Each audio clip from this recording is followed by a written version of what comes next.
Pastor Gary Whetstone, he's got his mouth full. The fast is over. I'm slowing now. You're what? I'm slowing. You're slowing. Yeah, slowly eating. Slowly eating. Oh. Get it?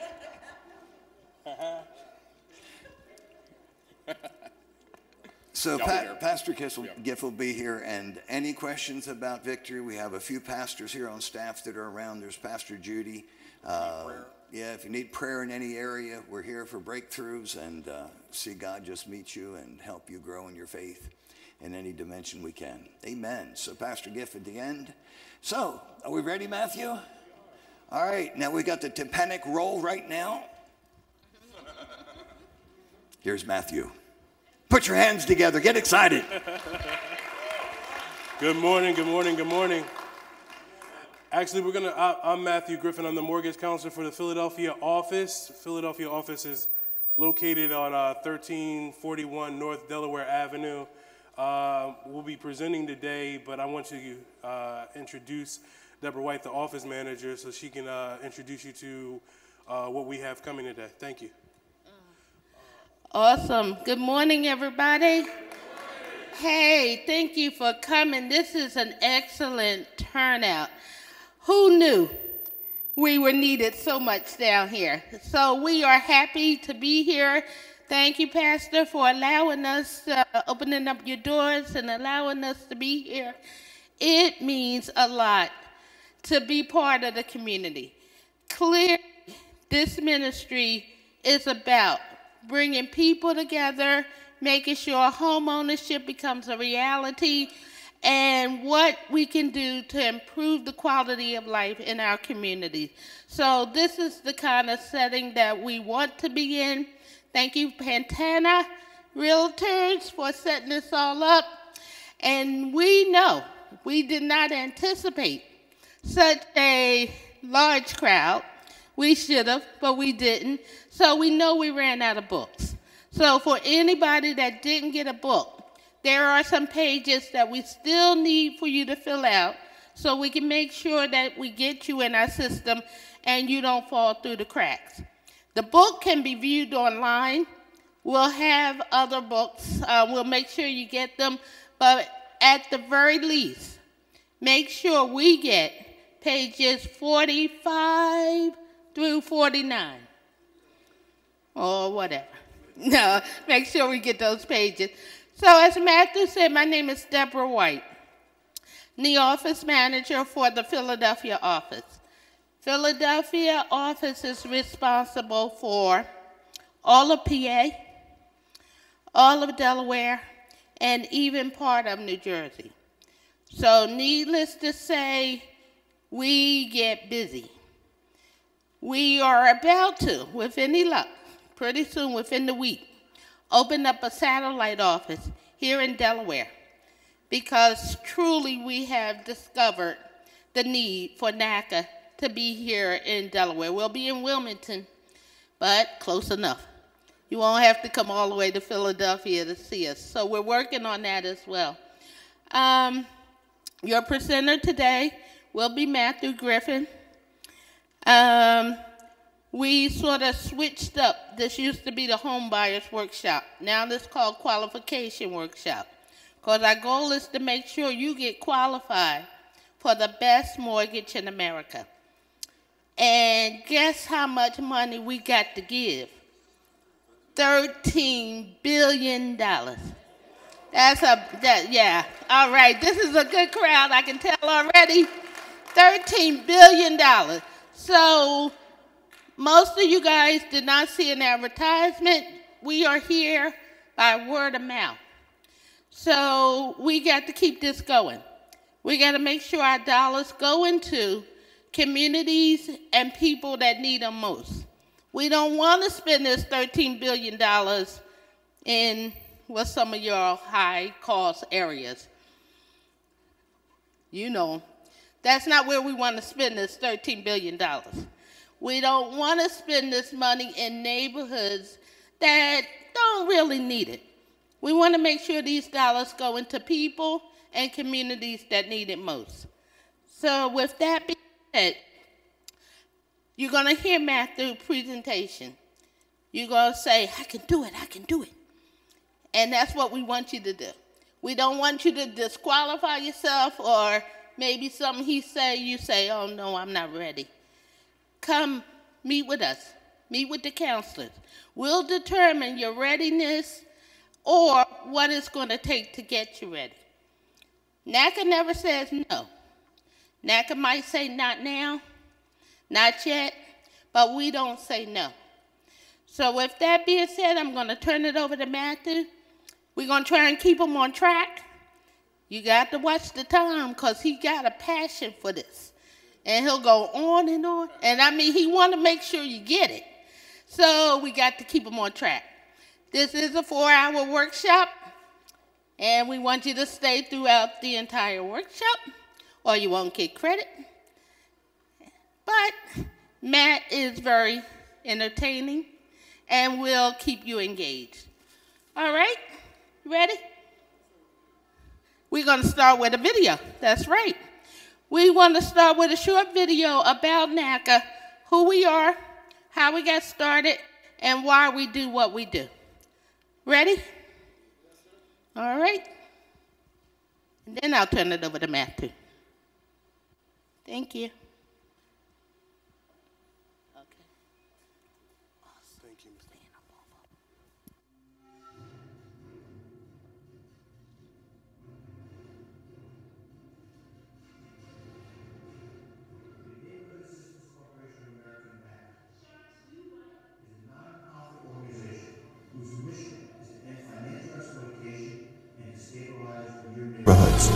We provide the best mortgage product in America, while NACA provides comprehensive housing services, is and foremost a confrontational community advocacy organization. NACA was founded by Bruce Marks more than 30 years ago. He continues to be the CEO and visionary. Come on, we're going! It is a war waged on many fronts.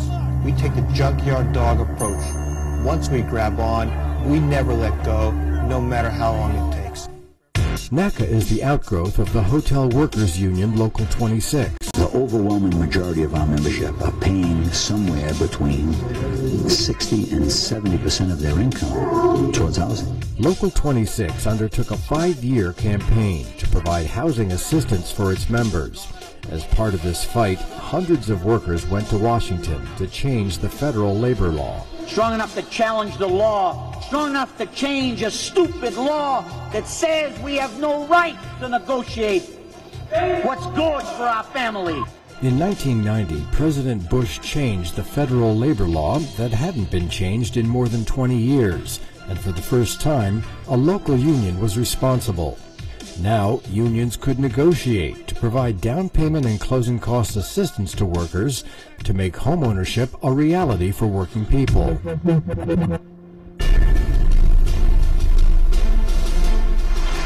We've always taken the big fights. The NACA goal is to set a standard for the country. But if you're going to be out there fighting the financial predators, you got to take on the big ones. You can't take the easy road. Well, that sends a message to the institutions out there that says, when NACA takes you on, we're going to do whatever it takes to win. When you own a piece of the rock, when you own your neighborhood, you rise up and drive the parasites out because you have that power. We have that power. NACA was the first to spearhead campaigns against predatory lenders. It coined the term predatory lending. Lenders set up borrowers to fail through high interest rates, outrageous fees, and unreasonable terms. Whether it's called loan sharking, subprime lending, or payday lending, the fundamental issue remains the same: the taking from working people and minorities to benefit the wealthy. This is a continuation and expansion of the wealth disparity gap. How many of you are ready to take the blood-sucking profiteers on? How many of you are down for the fight? The first target was the largest and most aggressive predatory lender, Fleet Bank.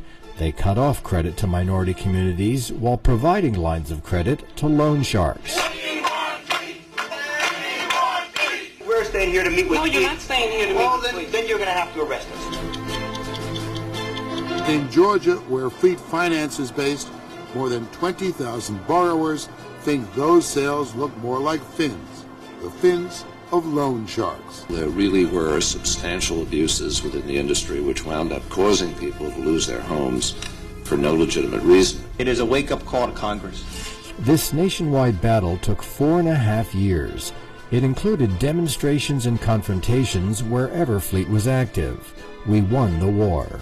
It is welcome news for us that it's decided to embark on this program to commit $8 billion for community lending. As part of the victory, Fleet not only pledges $8 billion to add to its community lending, but contributes millions to settle lawsuits and funds $140 million to establish NACA's Best in America mortgage program.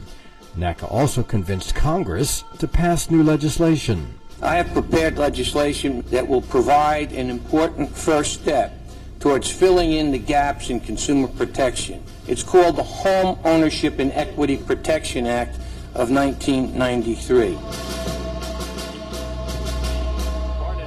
The next target was Barnett Bank and its predatory subsidiary, Equicredit. The group says it's a grassroots organization that uses persistence to force banks to change their lending practices. In Jacksonville, the bank they've targeted is Barnett. We believe in confrontation. We believe in being at the banks wherever they go. We go to the analyst meetings. We go to the annual meeting. We go to where they make presentations. And we have a long attention span. Barnett succumbs to the pressure.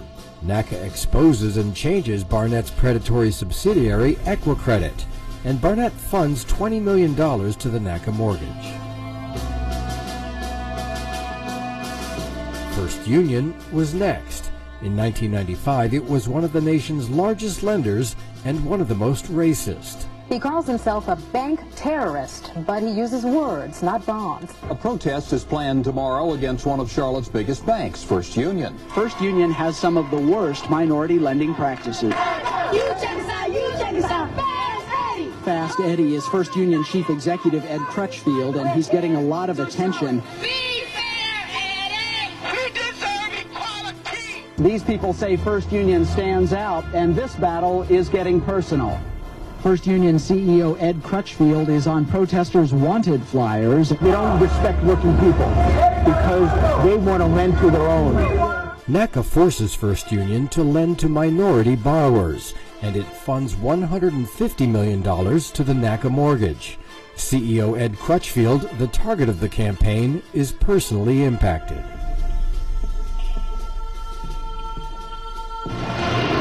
A primetime investigation. It manufactures some of the most popular cars in America. Ford, quality is job one. But there's another side of the Ford Motor Company you may not know about. Ford is absolutely a loan shark. Ford is one of the largest money lenders in the country, and workers inside the company say it used aggressive tactics to put people into debt. We'd say, what a sucker. Cha-ching. We just made the company some money. They eat you up and they spit you out. That's Ford Motor Company. A lot of people are getting fed up with Ford. In Atlanta, thousands packed a church to bear witness against the way they say Ford does business. They have ripped off our community. They have stolen the wealth out of our neighborhood. This man is also going after Ford. Bruce Marks, a community activist who has pressured corporations to make available more than $1 billion in low-cost mortgages. Remember that name, Ford Motor Company? They're vicious.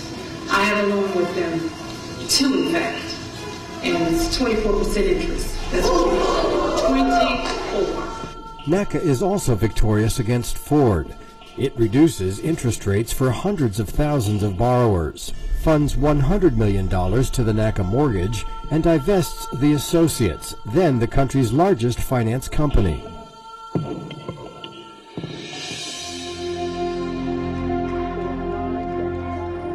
While we won those battles, we recognized that the power of greedy lenders, investors, rating agencies, and others, supported by the government, created a predatory lending wave that could not be stopped. The mortgage and financial crisis was coming, since homebuyers were being lured into mortgages that were structured to fail. On September 12, 2000, Bruce Marks testified in Congress, warning lawmakers. Without such controls, Fannie Mae... Marks was one of the first to predict the crisis, which would have a devastating impact on homeowners and communities nationwide. Participation in these schemes by the GSEs poses potential risk for the housing and banking industry and for the economy in general. By 2000, Mark's prediction came true. Millions of people were unable to make their monthly payments and were at risk of foreclosure. Well, predatory lending has come back with a vengeance. On August 23, 2007, at the National Press Club in D.C., NACA announces a campaign against Countrywide. We're back. And now the fight is going after the biggest player out there, and that is Countrywide Financial. At the time, it was considered untouchable and the gold standard in lending. They're demanding Countrywide save face and their homes by rewriting mortgages. NACA got what it demanded. Countrywide signs a legally binding agreement with NACA to reduce interest rates and outstanding principal amounts, making their predatory mortgages affordable. Countrywide participates in NACA's Save the Dream events to modify mortgages. NACA's next target, Bear Stearns. The chant Main Street, not Wall Street. Angry homeowners today storming the Bear Stearns building in Manhattan. Let's make sure that they hear it. Let's spread out, and we're staying. The government is going to do anything. Bail out working women and men who work hard to buy their homes and to provide a roof over the head of their families. It's an unprecedented giveaway of taxpayers' money. Why should our hard-earned money be used to benefit and subsidize the people that created the mortgage crisis? Bear Stearns signs a legally binding agreement with NACA to reduce interest rates and outstanding principal amounts, making their predatory mortgages affordable. Bear Stearns participates in NACA's Save the Dream events to modify mortgages. The backbone of NACA's aggressive nonviolent advocacy is to hold the decision makers personally responsible for their actions. We want her! We want her!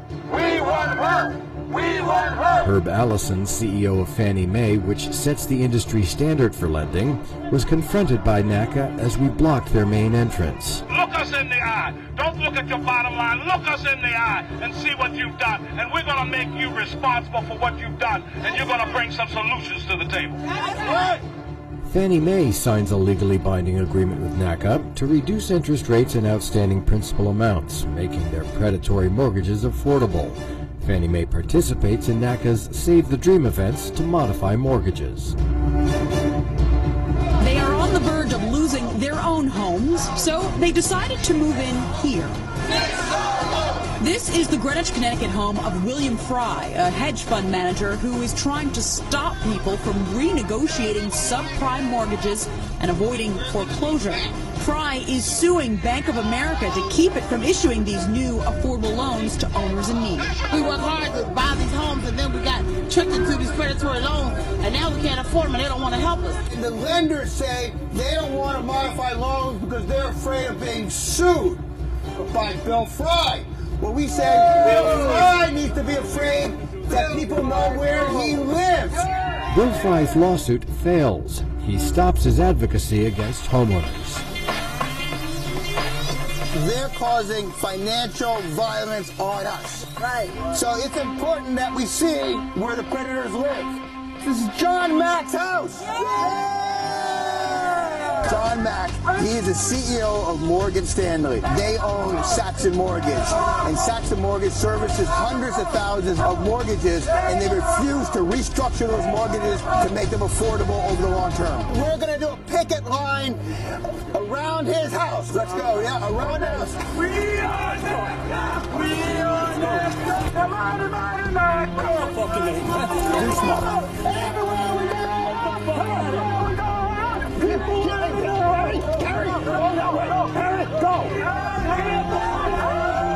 They've seen who we are now. They know who we are. They've seen who we are. They know who we are. It's almost like, take a look at me. I'm your problem now. I get a call on my cell phone 20 minutes later that we want to work this thing out. This is like the rise of the proletariat. We've seen this before historically, but certainly not recently in our country. Well, what it says that we were disciplined and organized, and we pierced that veil. We pierced that comfort level that they have. But $400 million buys them privacy. No longer. Saxon Mortgage signs a legally binding agreement with NACA to reduce interest rates and outstanding principal amounts, making their predatory mortgages affordable. Saxon participates in NACA's Save the Dream events to modify mortgages. They got the money, but they're not giving it to the people. Martin Luther King would have stood up for something. Jesus stood up for something. We got to stand up for something.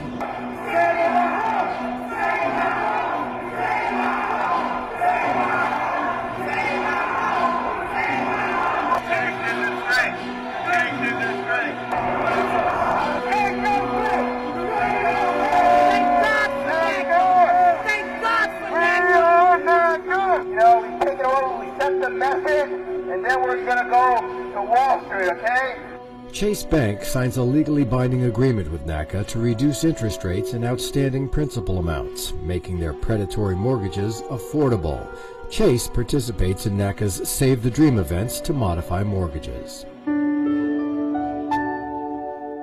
With legally binding agreements with all the major lenders and investors, NACA did what no one else thought possible.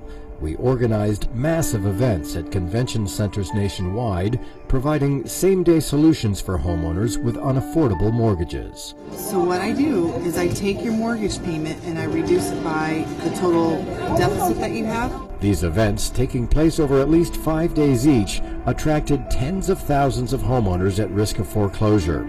At each event, NACA counselors teamed up with lenders who had hundreds of staff on site to provide affordable solutions. It's a good thing for the banks. We do the work for them. It's a win-win situation. Saving homes and saving lives. It's a last-ditch effort for hundreds of homeowners on the verge of foreclosure. More than 1,000 people wait in line downtown in hopes they can save their homes. Hundreds of thousands of people fighting to keep their homes from foreclosure. It's become a nearly insurmountable challenge. You can see there are thousands of people. They're expecting tens of thousands of people here to get their mortgages. Dozens of people are spending the night outside in the cold and rain, hoping to hold on to their homes. This is a lot. And camped out in order to guarantee their spot in line. Losing their homes. Thousands pleading with bankers today, hoping to catch a break. You see people from different walks of life, all in the same predicament. Across the country are converging on South Florida. They're looking for help to stay in their homes. A clear picture of the level of strain and suffering the foreclosure crisis is creating for families. Look no further than Daly City. For a moment, we are inside the convention center where the NACA... This could be the last chance of saving the place they live. This facility is packed with people looking to refinance their mortgage and save. Wow, Diana, look at that crowd behind you. It's unbelievable, Michelle. Just take a look around. Look at it. Friday night, what are you doing? Look at what these people are doing, and they will probably flee This is just here. the first stop for what is really a mobile servicing center. Plans are being made to take it on the road across the country. This is the devastation that these banks have caused. No one should have to be sleeping here overnight, staying 24, 48 hours just to save their homes. And everybody who's tried to work with the banks has failed. And this is the consequence. This is like a war zone. And it's a war zone in America. Despite the opposition from government and others, the results were extraordinary. Over the 144 Save the Dream events, more than 250,000 homeowners at risk of foreclosure obtained affordable same-day solutions, and many more obtained modifications through NACA's Home Save program. Homeowners were able to reduce their interest rate to as low as 2% and sometimes lower their outstanding principal, saving hundreds and often more than $1,000 in their monthly mortgage payments. Our mortgage was $4,200, it is now $2,100. Saving me $1,000 a month. My monthly payment has been reduced $3,000. It's amazing. Thank you. They brought our interest rate down from 10% to 2%. We're saving $1,100 a month on our loan. If it wasn't for NACA, I won't be this happy today. My mortgage payment used to be $2,235, and now they lowered it to $1,309. And you guys just hold on.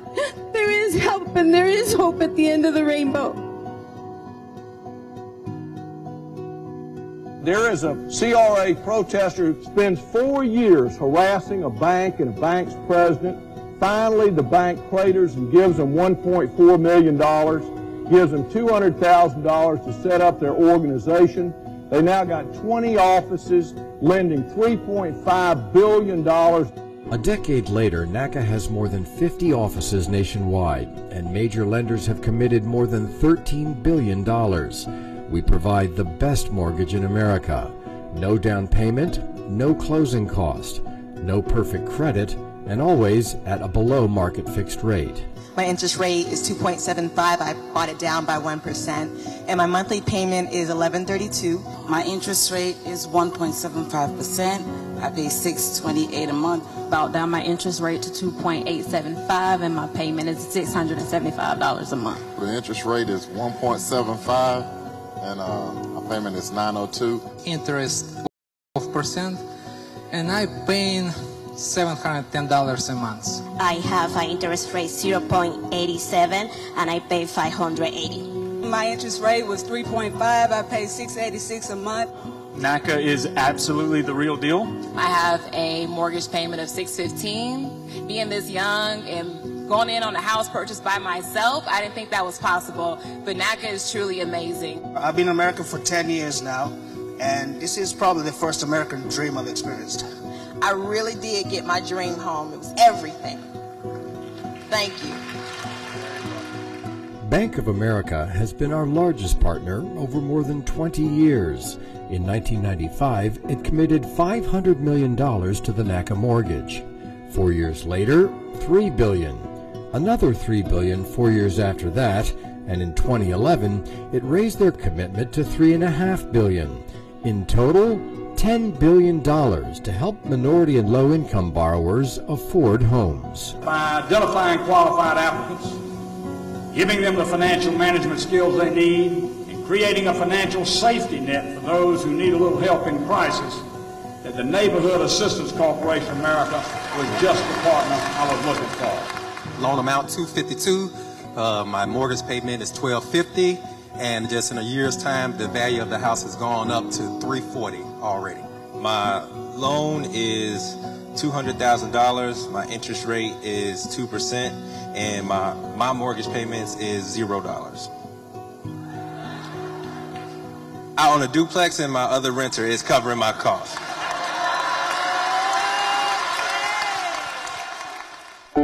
NACA has built the strongest foundation in the mortgage industry for lending to low and moderate income borrowers. We've added a 15-year mortgage that allows you to build wealth quickly. 0.05 interest rate for 15 years. It's a blessing. It's fantastic. Another program allows Section 8 participants to use their Section 8 rental payments as mortgage payments. Called HOT PHA, it provides unprecedented homeownership opportunities. NACA continues to develop its state-of-the-art operations with a streamlined mortgage process. There's much more to come as we expand these programs and develop additional financial services products for working people. I think people will take more pride in the community because it's their property. This is hope. This is light at the end of the tunnel.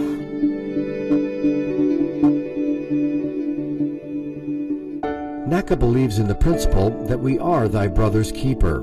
Over the past 30 years, we've won the battles, and together we will continue to win the fight for economic justice. With more than 2 million members, we are a unique and powerful force as we act to make fundamental changes for working people. And you're not just a house on bricks, you're actually a human being. I can go home and say I have a home thanks to NACA. We require people to volunteer. You need to see a counselor? Just a minute. Let me see if I can get someone for you. In whatever way they feel comfortable. Be part of the demonstrations, helping out at a Save the Dream event, helping in our offices, helping getting the word out. There is no fight that is too big or too small, that together we cannot win. Neighborhood Assistance Corporation of America is one of the greatest home buying programs there is. Because it can really change the course of your life, the course of the life that you create for your family. Greatest program in America, honestly. The doors of NACA are open for you. Go next week, make an appointment, I'll get you home. Welcome to the NACA family. Let it shine for NACA. I'm gonna let it shine. Let it shine, let it shine.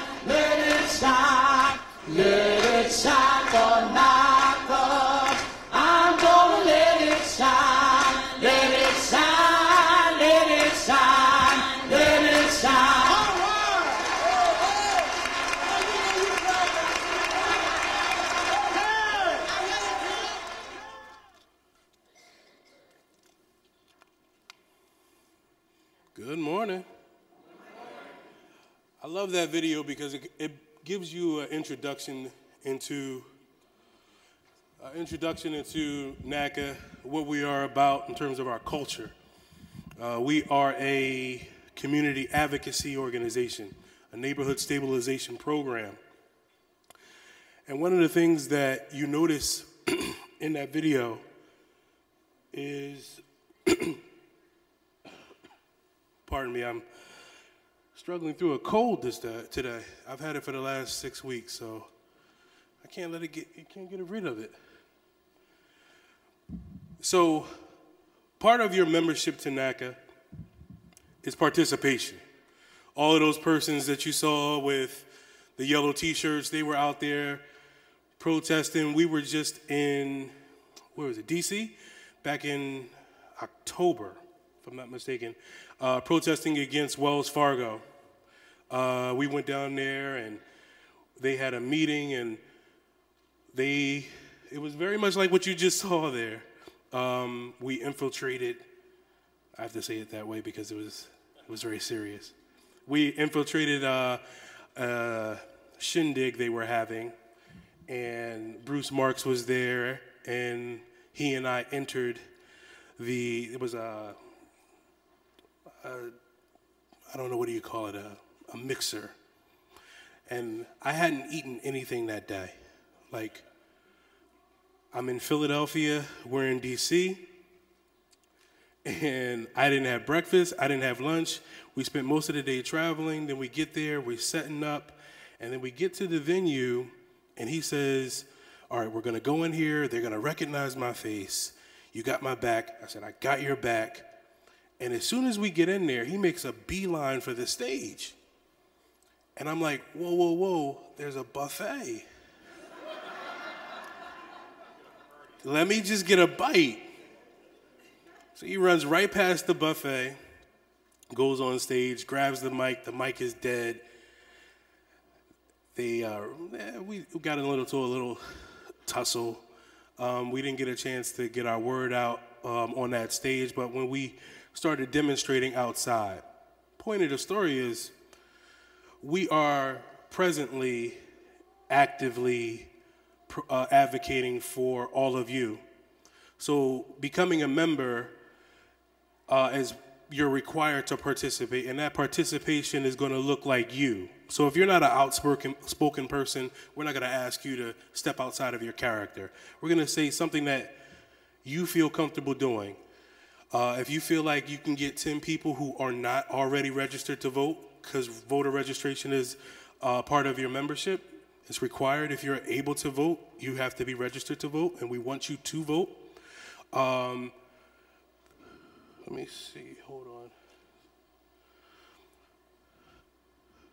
Whatever capacity you feel comfortable participating, your participation is needed. We have strength in numbers. Most of us, can I get a show of hands of who heard about us word of mouth? Most of the time, that's what we always see. I see all of your hands, but I don't know if you look. Put your hands up again and look around the room, please. All of these people heard about it word of mouth. You didn't get a flyer in the mail. You didn't hear about it during the Super Bowl ad.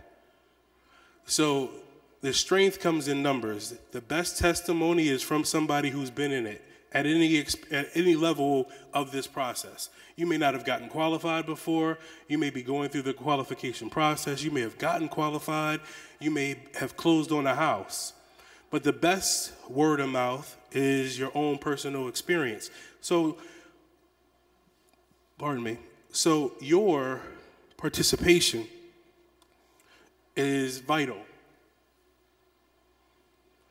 You saw in the video that we have more than 50 offices across the country. We're opening up an office, as Ms. Deb said earlier, in Wilmington, Delaware. That certainly happened. We opened up the most recent office that I remember was in Honolulu. But anywhere that you see us, you can buy a home. Our office is located at 1341 North Delaware Avenue, Suite 106. That's in Philadelphia. It's about a block away from the Sweet Sugar House Casino. Apologize. I don't really like being stationary. I like to move around. But they told me the lighting, you need to stay up here. I don't want to stay up here. We've been around for a while. You can tell by the video. You can see Bruce Marks aging, right? So we've been around for a while. We are the first to coin the phrase predatory lending. Do we know what we mean by predatory lending? Predatory lending, you know what I use as an example very often?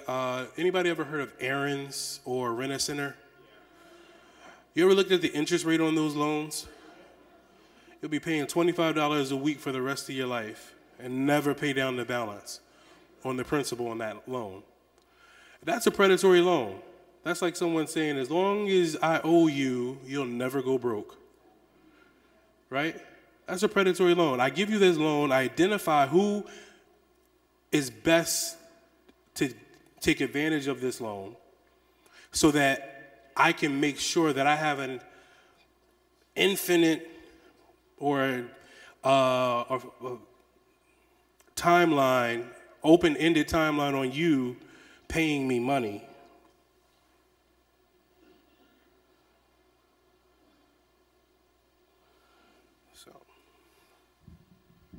So the mortgage and real estate industries has more bad actors than others. And NACA's effective operations and aggressive advocacy makes affordable homeownership a realistic opportunity for everyone. So this third bullet is the one that I really am impressed with. NACA is the largest nonprofit HUD-approved community advocacy and homeownership organization. What does that mean? Basically, you go to a car dealer, they run your credit, and they say you're approved or you're not approved. Right now, this is stage one. Stage one is you getting to understand this program a little bit. It's the first step before you actually go into your intake session. The intake session is your opportunity to meet with a counselor and for them to see the strengths and weaknesses of your file and tell you how long it's going to take before you're ready.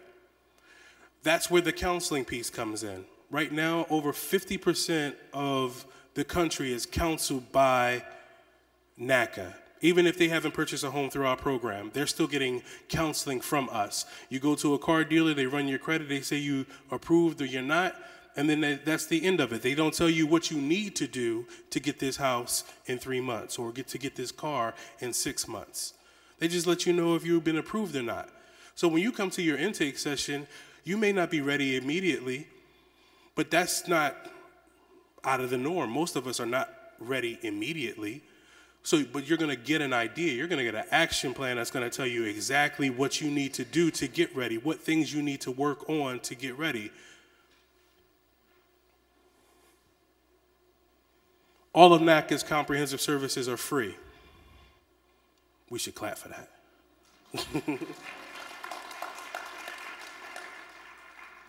So this makes up all of the departments of NACA.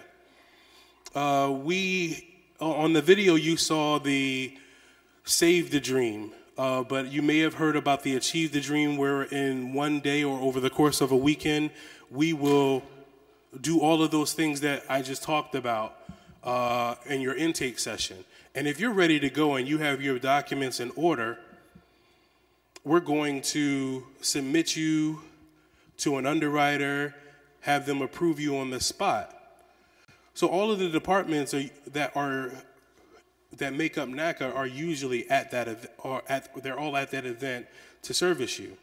So we try to condense that, and the date for coming back to Philadelphia we don't have yet, but we were just here in December or November through December. It was that weekend. So even if you are in the process and when we come back around with another workshop or event, you could come to that. If you go to www.naca.com and you feel like you could do this, you're welcome to go to the website and apply. There's an extensive application there. You can always send your resume to the office manager, Deborah White, and then We'll bring you in. We're looking for people who care about the community. Personally, I care about the community, and that's why I'm here. I love what I do because I have an opportunity to help a lot of people on a grand scale. I don't get to counsel as much as I used to, and that's the reason why I love to do these workshops, because this is my opportunity to kind of touch base with you initially and get an idea of what to expect when you come to your intake session and when you come through the program. Because one of the problems with word of mouth is you can only speak on your own experience, and everyone's experience is going to be different. So when we talk about affordability, I can show you two households that make the same income, but their expenses are very different. And how they manage that income is going to be very different. So we can rely on our friends and their experience to some extent, but then you need a counselor to really help you go through what you need to go through and how it's best for you to get through that. Does that make sense? Part of the reason why we're here is for these reasons, right? This is what someone told you about. There's no down payment. There's no perfect credit needed. Closing costs are covered. Below market interest rate. These are part of the reasons why we're here, right? That's certainly the reason why I was here. Seriously, I was here over a year and a half ago, and I sat in the audience, and Ms. Deborah actually said that piece about we're looking for housing counselors, and I said, oh, I think I can do that. And that's how I applied. But as I sat in that audience, my wife and I, we sat there and we disqualified ourselves. We disqualified ourselves because everything that Ms. Deborah said, I listened to, and it didn't apply to me in some cases. But I used that information and I disqualified myself. So I'm telling you, don't qualify yourself or disqualify yourself. You need to come to your intake session so someone can help you with that. Don't go about paying this off and paying that off, because do we go off of credit score? Because that's what it says there. No credit. We're not going off of credit score. This is character-based lending. So we want to have an idea of who you are, regardless of what your past. We all have life, right? And things happen in life, right?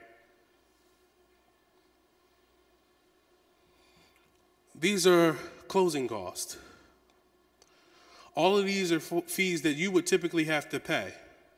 Our agreement with the lender, Bank of America, is that they pay these closing costs. This is thousands of dollars.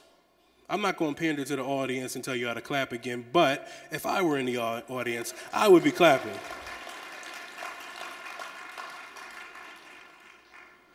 These are all things that you would be paying typically. So understand, this program is designed for low to moderate income people. What does that mean to be designed for low to moderate income people? We want to help you get a house. So we're going to give you a below market interest rate, because low to moderate income people have been exploited and given these astronomical interest rates. So we're going to give you an interest rate that is going to make it manageable for your payment every month. That's a feature. Thank you.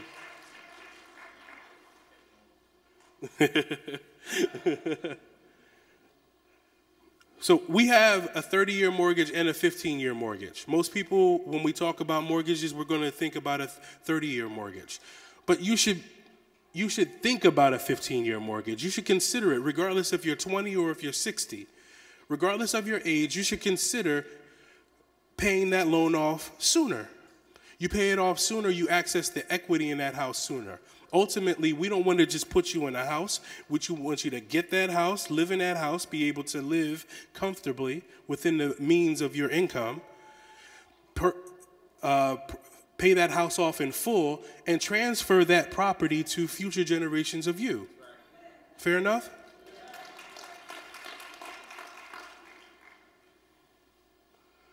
Another feature of a low to moderate income loan, or a loan that's designed for low to moderate income folks, is having the ability to buy down the interest rate. This is a huge feature. Other loans will allow you to buy the interest rate, but no loan is like ours in that it would allow you to permanently reduce your interest rate for the life of your loan. So at the beginning, let's say you've been saving money already. You wanted to buy a house, then last minute someone told you about NACA. So you've already been saving money, or there was an inheritance or a death benefit or some money that you've been accumulated. You can take that money and buy down the interest rate. All of the people that you saw giving testimony in that video, a lot of them who had what was it, the one young lady, she said she had 0.87 was hers. She bought down the interest rate. When you buy down that interest rate over the life of the loan, you've saved yourself money. And in many cases, what it's going to do is allow you to make that payment much more affordable, that on a house that you may not have been able to get otherwise. And because that interest rate buy down can come from you, it can come from a grant, it can come from the seller giving you seller's assist, or it could come from all three. And by doing that initial, it's not a down payment, but you're buying down that interest rate to get you to what you want. On a 30-year mortgage, every 1% of the loan that you put down buys down the interest rate 0.25%. So let's give an example of a $100,000 home. On a 30-year mortgage, if I wanted to buy down the interest rate 0.25%, that would cost me $1,000. If I wanted to buy down a full percent, that would be $4,000. Does that make sense? So for the interest rate as of yesterday for a 30-year mortgage was 3.875. Let's just round up to 4 because it makes it easier. For a $100,000 house, if I wanted to buy that interest rate down from 4% to 3.75, it would cost me $1,000. Yeah. I'm just playing with y'all now. I'm just playing with y'all. All right. So the 15-year mortgage is even better because you're going to buy down a 0.5%. So the 15-year mortgage, you're going to access the equity in the house in almost 7 years. Like half of that mortgage will be paid off in that time. So now you're accessing the equity, and if the housing market changes and that house increases in value, that's even more for you. Make sense? You can purchase something that's ready to move in, a new construction, something that has repairs that are needed. As long as those repairs fall into your affordability, meaning that you can afford to add that to your loan, we can build that. That's not a separate loan, that's one loan. So your property can require some repairs. As long as you can afford it, you can still purchase that property and have it in the same loan. You're not making a separate payment or anything like that. Make sense?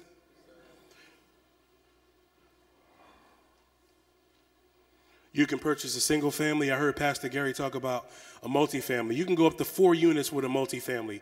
You're just required to live in it. For as long as you have a mortgage through this program, you must live in that property. Matthew, but my job is sending me across the country and I have to move and live there. That's fine. That's great. Congratulations. You must be a valued employee that they're willing to invest, sending you across country to open up this new branch. But if you're not going to live in that property, we're going to need you to no longer own that property, because this is a neighborhood stabilization program. And we need you to be there. You understand that? So what we're trying to do is impact the communities that need us. There's a method to the madness. There's a rhyme and reason for all of this.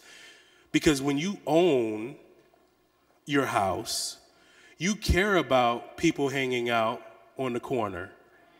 You care about somebody speeding down your block because you have kids and you have pets. You care about local politics. You care about taxes. And then, again, we have strength in numbers. So being a part of the community, living in the property, this is all, it all rhymes with each other. It's all consistent. It's congruent. Condos and co-ops. You can buy that. Once again, it's all about having occupancy. The owner must occupy the space. And if it's a co-op or a condo, then at least 50% of that has to be owner occupied. So if we're talking about 4 units for this condo, for instance, obviously you have to occupy it, but at least one of the other units has to be occupied by an owner. Does that make sense? Mixed use. Mixed use would be something of commercial and residential. Again, you're required to live in it. So let's say it's a corner store or it's a daycare or a salon. You have a commercial space there, and then you have a residential area where you can live. You're just required, once again, to live there. You don't even have to operate the business. You can rent that commercial space out to another business. In fact, I recommend that you don't do 2 things at once, and that is purchase a house and start a business. Because that's going to be very difficult. Most businesses fail within the first 2 years. And obviously, we're not going to counsel you to losing your home. Fair enough? Now, if you already have an existing business and that's something that you want to do, we can certainly consider that, and that's something that is definitely doable. Compare us. If you go to HUD.gov, HUD.gov, you can compare us to other loan options. I implore you to do your homework, do your research. Don't take my word that this is America's best mortgage. It is. You'll agree after you do your homework. How much of this sounds too good to be true? All of it? Typically, we have testimonials at this point because there's always skepticism, particularly in our community. There's a lot of skepticism in what we're talking about. Of course, it sounds too good to be true. It's kind of like when you go on that first date and he tells you that he's never cheated on anybody in the past, and you're like, oh, this sounds too good. And he's been working consistently. Man, but then you find out later on that he got mommy issues, like he still lives with mommy, right? And he goes through everything with mommy. When you don't answer your phone calls, he's on the phone with his mom, like, where is she at? He ain't tell you about all the bad stuff or the stuff that you want to hear anyway, so that you can make an informed decision about what you're about to get into, right? It's not that you would say no if I know about this, but I want to make an informed decision. Nobody likes to be baited and switched, right? So NACA has our real estate department. I showed you a list of all of the departments on one of the earlier slides. And on our real estate side, our in-house agents are familiar with the NACA product. So interest rate buy down is a huge component of that. Our in-house agents are going to be able to help you because they're from the local community, they're from the areas that you're looking to purchase. But we also work with real estate agents or referral agents, outside agents that have worked with us in the past, or they want to work with us in the future. They'll go through our RED department, the real estate department. But you have the option to work with somebody in our office or to work with an outside realtor in this program. Y'all need a break? Who said yes?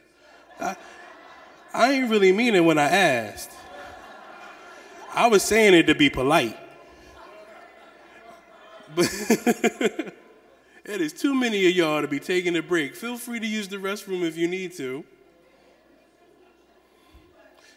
This, I'm going to take my jacket off because now we can get busy. I got you. I heard you, Ms. Deb. Thank you.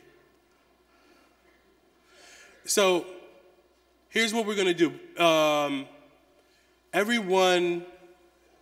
Every household should be giving us pages 45, 47, and 48. Those 3 pages that you were instructed to complete, we're going to take those pages from you. 45, 47, and 48. So tear those out before we come down and collect them from you. Yeah, anyone who didn't receive one, we'll give those to you so that you can complete those. Because we ran out of books, so we had to make some copies.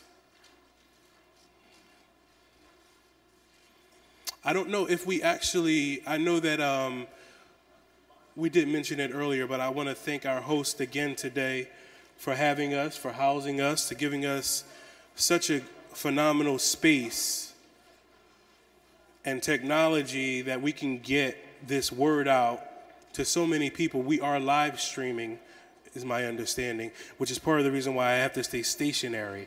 But I don't like being stationary because I feel like anybody ever seen the what is it, Mark Wahlberg and what's his name?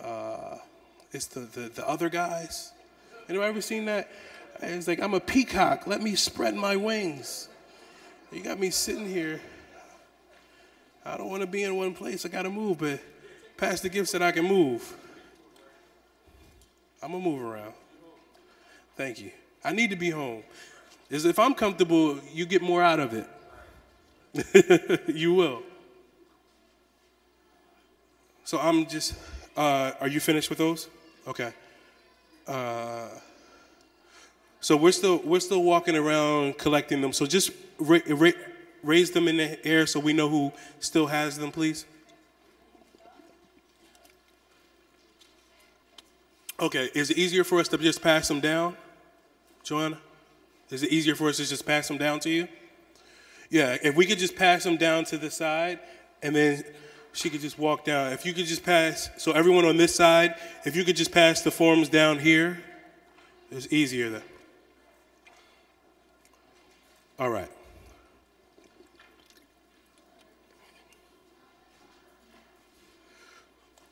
The bulk of our discussion for the remainder of this workshop is going to be about affordability.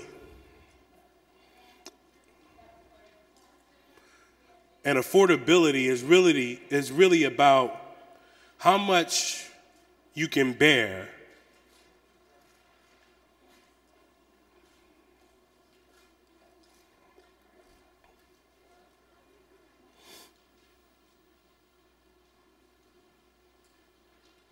determining an affordable payment for you. NACA uses rent as a baseline on what you can generally afford, provided that you can afford, provided that you pay your rent on time without reducing your, I'm sorry, one moment.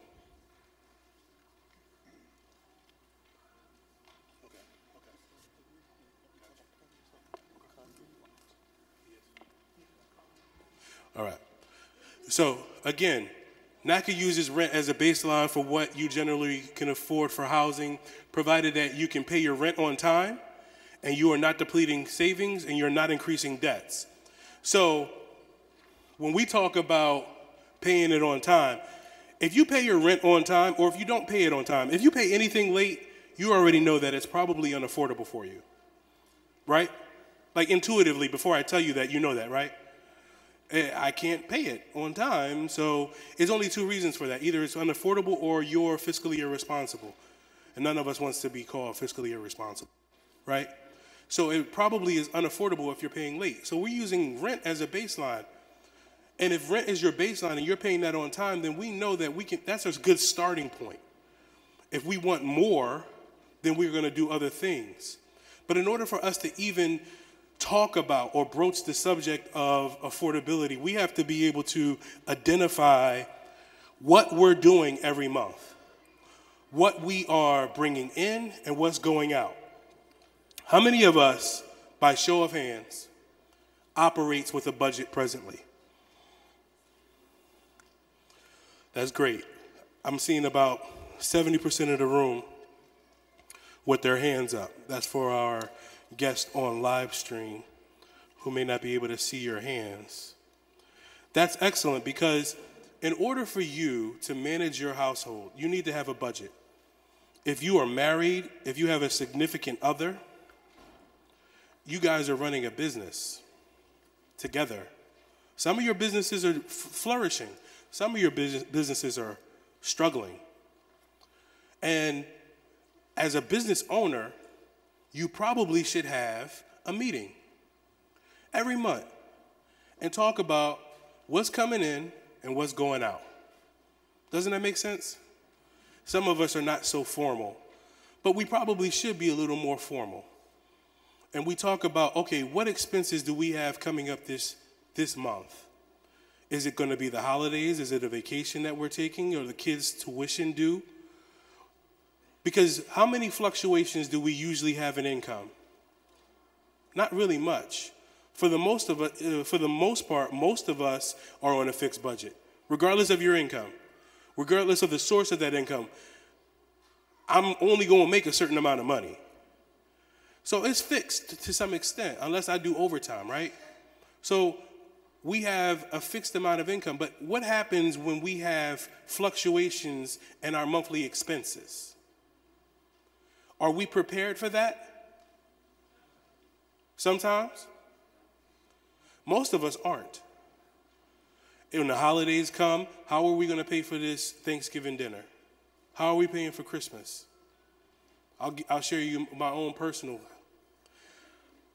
I celebrate Thanksgiving. My family is kind of sketchy on Christmas. We say we don't, but then we end up getting gifts anyway. My wedding anniversary is January 26th, last Saturday. Thank you. 6 years last Saturday. So that's hold on. I didn't say it for that. I'm telling you, November, the end of November, the end of December, the end of January, and my wife's birthday is next week. And my birthday is the 10th of March. That's a lot of money. That's a lot of money. The trick is I buy all the gifts at once and I keep them in the trunk. And I just give them out to her. But when you have things that are outside of your normal spending behaviors, you have to be prepared for that.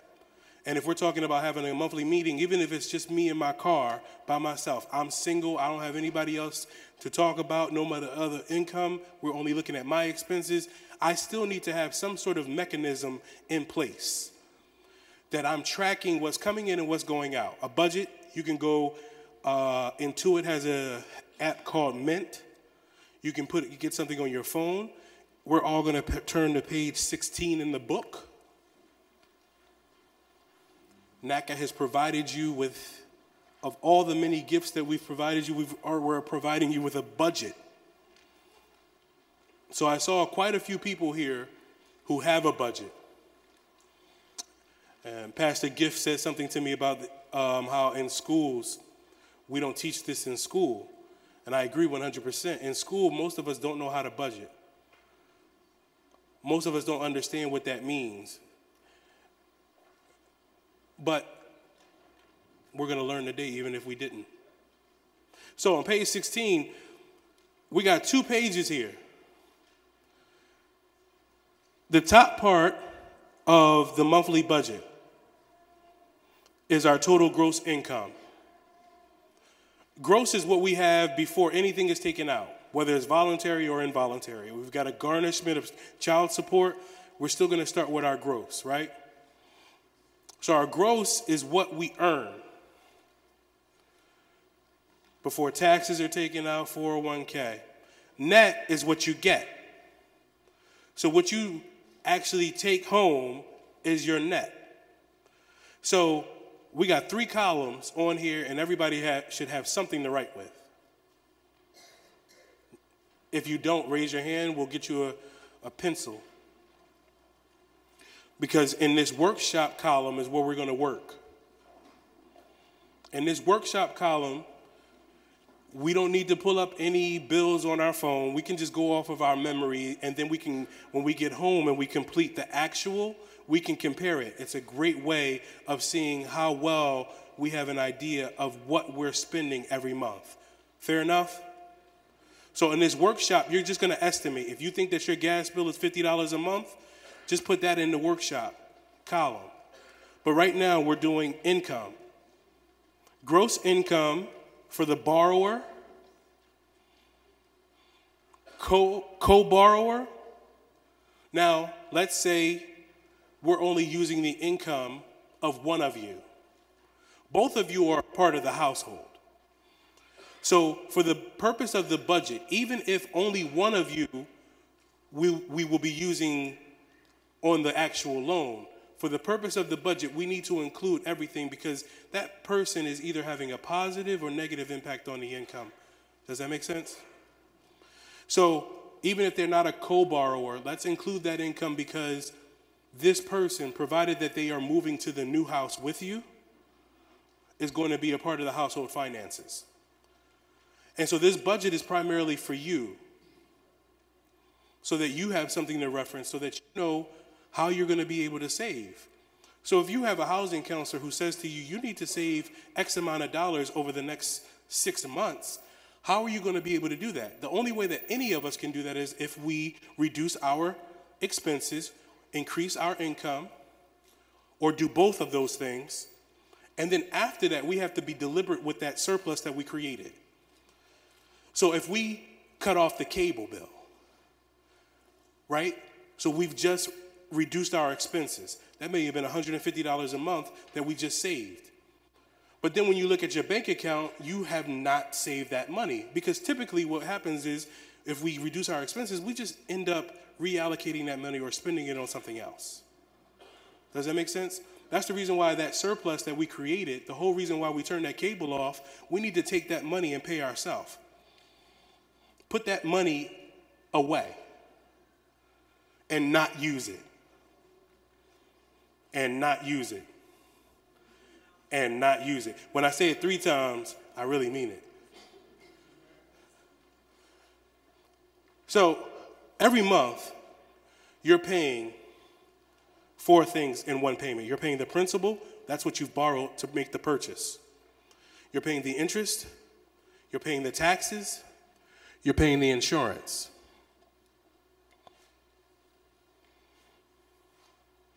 In order for you to know what's an affordable payment for you, you need to be able to identify where the money is coming in and where the money is going out.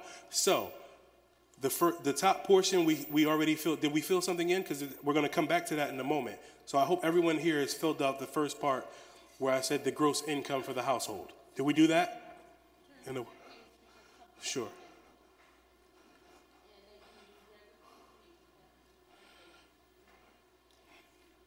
So on page 16, that's where we all are. For those of us who don't have a book, I apologize again, but you can see it on the screen. The top portion of that book, of the budget on page 16, we're talking about income. Your monthly income, and we're only working in the workshop column. The rest of this budget is money going out. Most of us have more money going, all of us has more money going out or more avenues for money to go out than we do having it come in. You usually have 1, maybe 2 sources of income. But you got a whole bunch of other stuff tugging on that income. So when you look at a bank statement, you got what, 2 deposits in the month, 1 deposit in the month, 4 deposits in the month, but then you got 30 transactions. Right? I had somebody in my office, she did her budget before she came in for her intake session. Very lively person. And she had nothing listed for her entertainment. And I said, you don't have anything you don't do nothing for entertainment? She said, no, not really. I said, okay, let me see your bank statements. So she gave me 3 months of bank statements, and I'm going through the bank statements. I see 199, 199, 199, 199, 199, 199, 199. I flip the page. 199, 199. Oh, let me go to this other statement because that was just 1 month. I go to the other statement, $199, $199, $199. So I couldn't recognize what this was for. So I asked her, I said, whoa, what's this? She said, oh, that's Candy Crush. So I take it that y'all know what Candy Crush is. So in her experience, she was spending about $45 to $60 a month on Candy Crush. And that was not on her budget.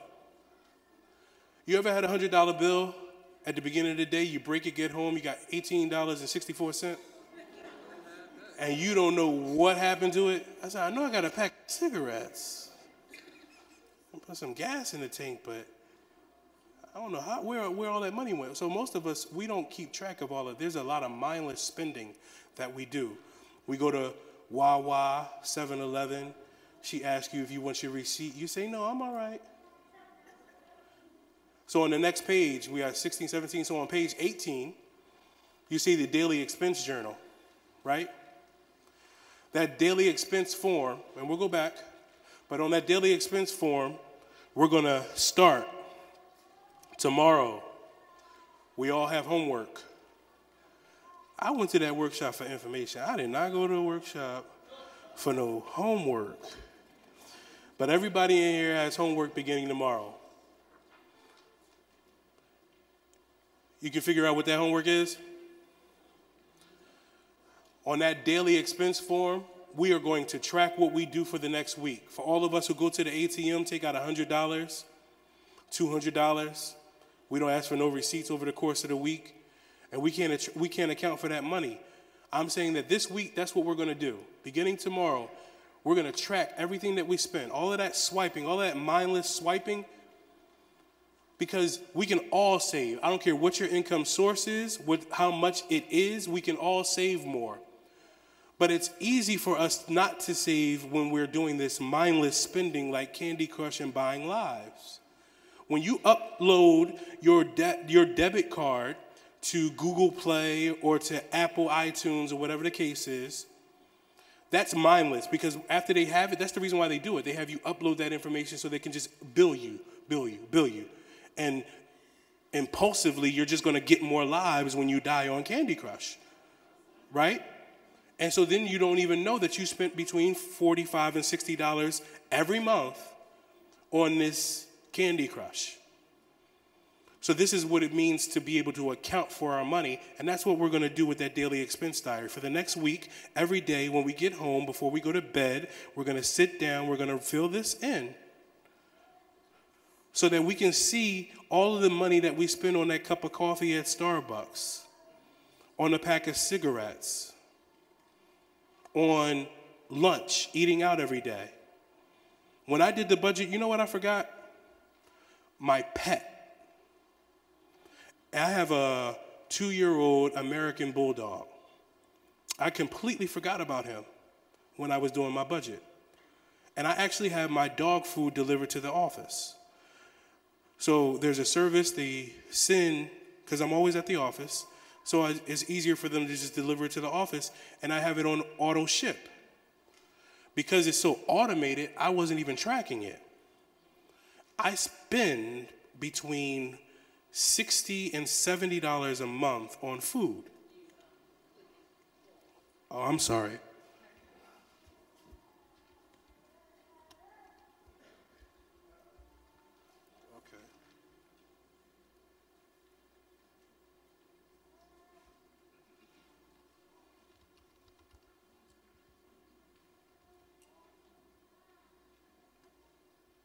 So that's what I just gave you for homework, right? The daily expense form. But before we go to that, I don't want to leave you to your own devices. I want you to be able to complete the budget properly.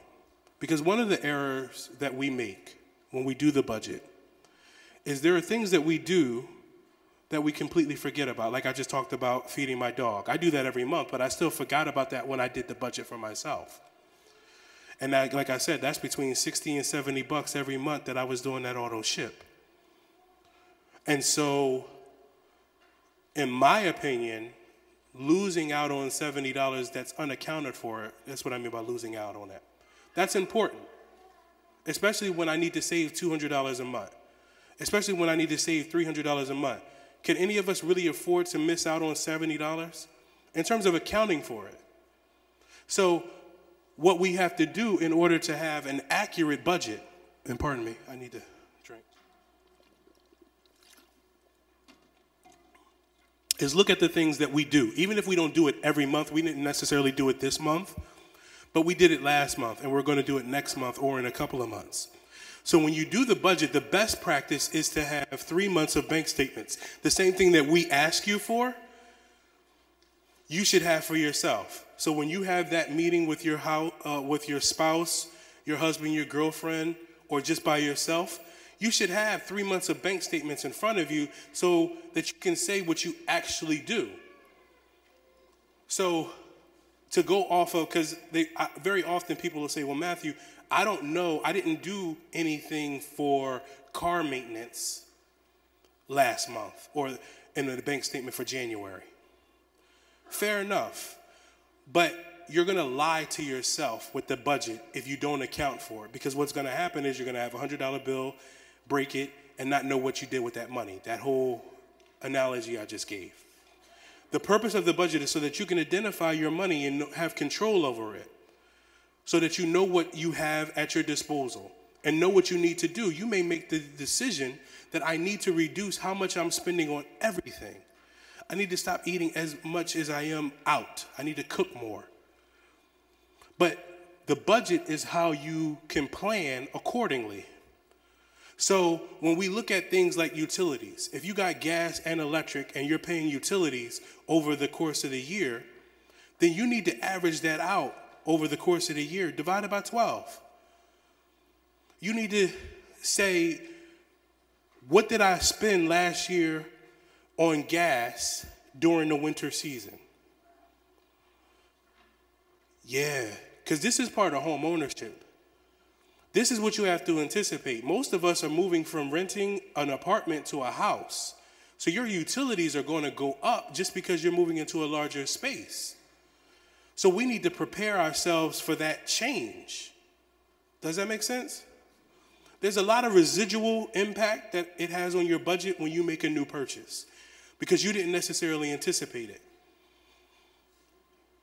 For instance, 2 years ago, I bought a car. My old car, I could put regular oil in. Regular oil is less expensive, right? My new car, I have to do synthetic. That's more expensive. I totally did not anticipate that when I got the car. This car, more insurance than the old car. So I'm paying more. And in order for us to be conscientious consumers about purchasing a house, we need to be able to anticipate what those additional costs are going to be. But we got to get some foundational, some baseline stuff under our belts. And that's the reason why we go through the budget. This budget will be collected from by your counselor when you come in, because we want to see where you started with, and then we want to see, the results of counseling. What have you changed since the first time we met you? So I'm asking everybody to be truthful with yourself when you complete this budget. Don't put down something because, oh, well, this will make me look better. Let's put down the truth, because the budget, again, is for who? So, let's just run through it quickly. The debts. When we do debts, the car loan, well,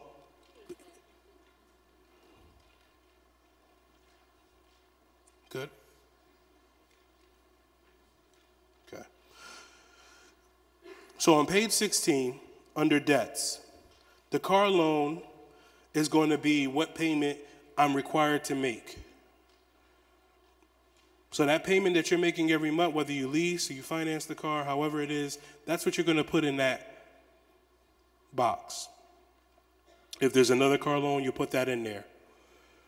Credit cards, the minimum required payment. So if you've got 10 cards and all of them are $25 is the minimum payment, shame on you for having 10 cards. But If the minimum required payment is $25 on each of those cards, then that's what we're asking you to put here on your budget. It's the payment that you're required to make that's going to reflect on your credit pull. Student loan. If you're making payments presently on your student loan, let's put that dollar amount there. We need to anticipate what that student loan is going to be in the event that you do not requalify for income-based zero payment. Or if you're in a deferment presently because you're in school or you just left school. If you have a deferment or a forbearance and if for some reason you're not making any payment now, at some point you're expected to make a payment. And if you have an income-based repayment that comes out to be zero, we still need to estimate if in the event that you don't requalify for that zero base or that zero income-based repayment, what the payment is going to be. It's not about reducing your affordability. It's just about anticipating those residual costs that are going to come so that we have a realistic opinion of what your affordability truly is. So for those of us who have student loans, personal loans, let's put what the minimum payment is per month. This monthly budget is just for the month. So if you're paying your car note every other week or every week, just add up 4 weeks, and that's what your payment is. And then we have total installment payments. So total everything up so that this is easy for you to refer to so that you know what you're spending on those debts. Housing expense. If you're currently paying rent, that's your housing expense, put that in. Should be pretty easy. If you have a mortgage payment that you're currently making, put that in. Utilities. Utilities, as I said before, that's the part where, because there are fluctuations, people sometimes have an inaccurate budget. Your budget can be averaged out to look at what you do over the course of a 12-month period, divided by 12, and even in the months that you don't do that particular thing, that just should be generating more of a surplus for you, right? Because ultimately, you're going to need that money for the months that you do have it. Because the only thing that can happen is your expenses and the frequency of paying out those expenses might be one thing. But the expense is the same. I don't pay it in December. I pay it in January. All right, well, this expense is still be there. I still need to have the money to do it. So we need to account for that. Any questions about that? So what did I say was the baseline? Nobody? Thank you. If you're currently paying rent, and the baseline for you in this example on the slide says $700. So I'm currently paying rent. I pay it on time. It's $700 a month. I've been paying it out of my account. But I want more. Now, many of us will say, Matthew, I'm paying too much in rent. I want to pay less. But rent, mortgage are not exactly the same. You have to be prepared for taxes and insurance. And let's say you were, for instance, you want to purchase, just as an example, you're renting presently and you want to purchase where you're living now, right? Rent is not going to be the same. It might be $700, but a portion of that payment is going to the principal, the interest, the taxes, and insurance, right? So you may want more when you start talking to the in-house realtor and they say, where are you looking to purchase? And they say, well, I want to purchase here and I want this, that, and the other. I want to be close to a school. I want to be close to my church. I want to be close to work. I want a place that has a pool. I want an island in the kitchen. I want a man cave. So we got to get back to that budget.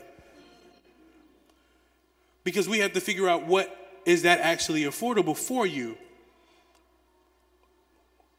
Now you may need more, and you have to demonstrate that you can afford more, and we call that payment shock.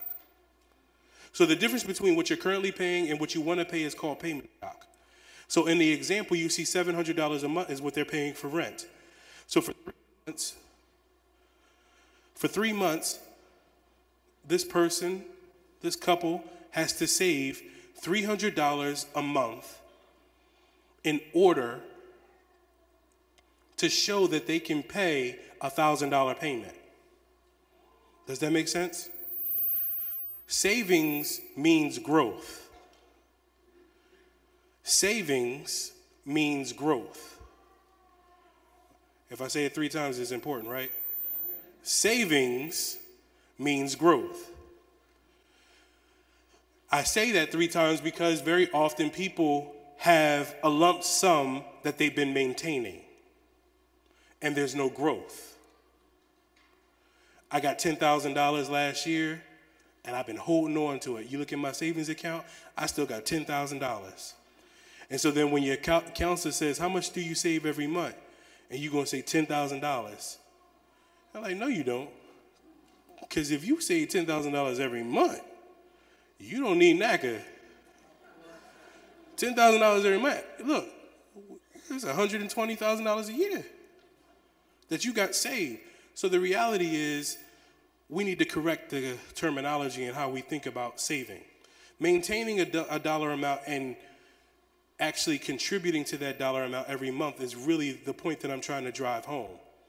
We need to increase our savings every month by the amount we wish to pay. So if I'm paying $700 a month and I want to pay $1,000, then for the next 3 months, I need to increase my savings by $300. So the first month, up $300. The second month, up $300.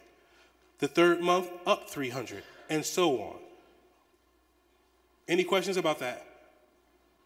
The challenge to that, typically, is people have multiple accounts. How many of us have 6 accounts? I'm including that $5 account that you don't use. How many of us have 6 accounts? One. How many of us have 1 account?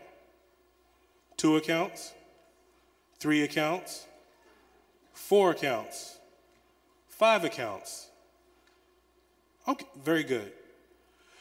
It becomes very challenging when you get to 4, 5, 6, 7 accounts to do the exercise that we just talked about doing.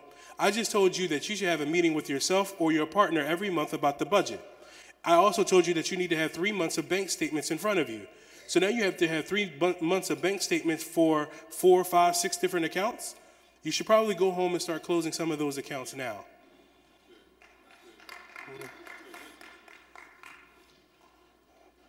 I don't usually have cash,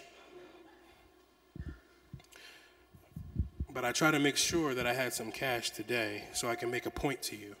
For all of you, I saw a hand over there on my right that had your hand raised very high when I said 5 accounts, 6 accounts. I understand. I use this account to pay my car note. I use this account because I don't like people in my business. I know how it is. So this is just a little example that I like to make. This is 1, 2, 3, 4, 5, 6. This is $36. 3 tens and 6 singles. So I can break that up. Like, I can't. So I'll do that. So I have, how much money do I have? All right. So my left pocket is my checking account, right? So I'm going to take 1, 2, 3, 4. I'm going to take $14 and put it in my left pocket. That's my checking, right? And this here is $22. And this is in my savings. How much money do I have?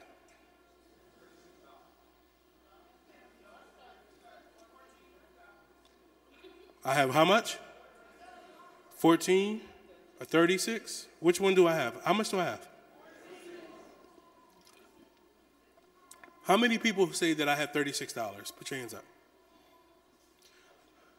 How many of us, okay, thank you. How many of you say that I have 14? Yeah. Don't nobody want to be wrong. Come on, family. How many of you think I have $14? Put your hands up. I'm seeing overlap with the people who have multiple accounts. All of those, because those hands went up. Y'all can't see because y'all didn't turn around. But them hands went up on that $14. I have $36. Thank you. The people who have 14, I understand what you do. What you people do is what I used to do. Everything in this account is savings. This account over here is play money. I can do whatever I want with this money. I pay all my bills over here, this account is over here. Because in your mind, this is how you discipline yourself financially. You use the multiple accounts so that you can say that I'm saving over here, but over here I can spend what I want. But it's going to be very difficult for you to do what I said when I said that you need to be deliberate with your savings and deliberate with that surplus that you've created by reducing your expenses, because it's spread across all of these different accounts. This is the reason why I said we need to go home and reduce this down to no more than 3 accounts, because all of us needs to save.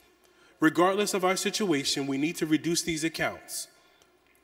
I'm telling you from day one, before you see your intake session, it's going to be very difficult for you as well as us and the underwriting team to be able to identify the savings pattern and that growth that we've been talking about if you have multiple accounts beyond 3. Because all you're doing is shifting money from this pocket to the other pocket, and you think you've created more savings, and you haven't. Because what happens is you exhaust everything that's in the checking account. And in some cases, the checking account is actually getting overdrawn. Because the mentality for that particular account is that I've taken care of my responsibilities with this other account. So this account, I'm seeing hands up in the air. Is that because you're stretching, or is that testimonial? That first account that you say is play money or that you pay everything out of, you already have injured yourself. You know why?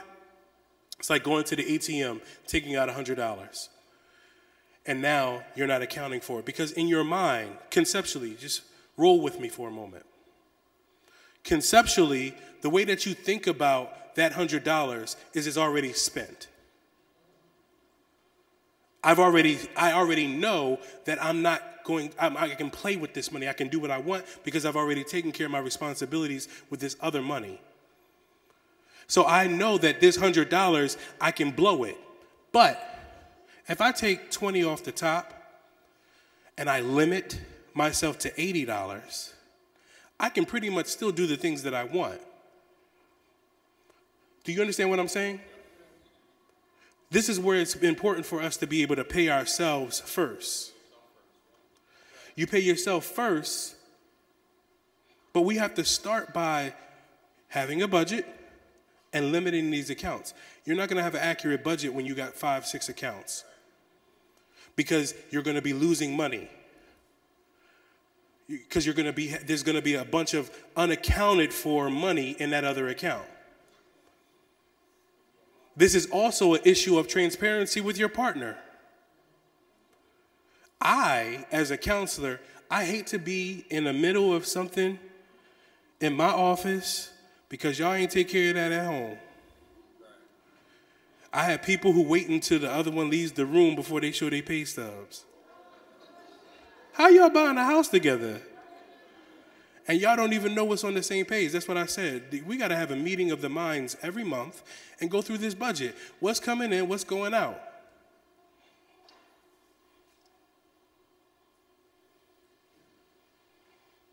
I like to do this. Everybody has a cell phone. So I'm going to ask everybody, grab your cell phone, access the calculator app on your phone. Not too long ago, we talked about the monthly gross income.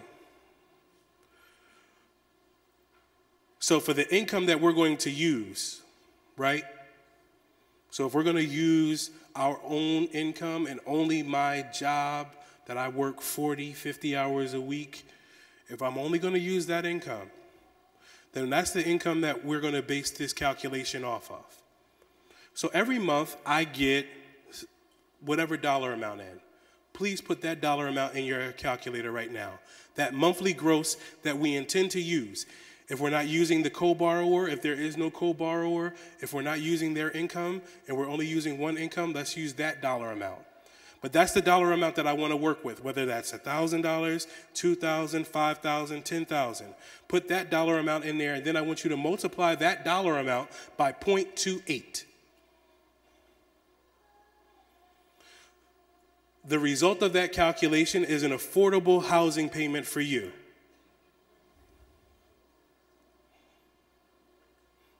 How many of us are paying more than that now? Show of hands. That's not too bad. Thank you. I see you. You wanted me to do it again? Sure. So the monthly income that you're looking to get approved from. So you have one job. You're using the income from that job. The gross income every month that you have that's the first number you're going to put in your calculator. The second number is going to be 0.28. So you're going to multiply $3,000 times 0.28. The result of that figure is an affordable housing payment, whether that's rent or mortgage.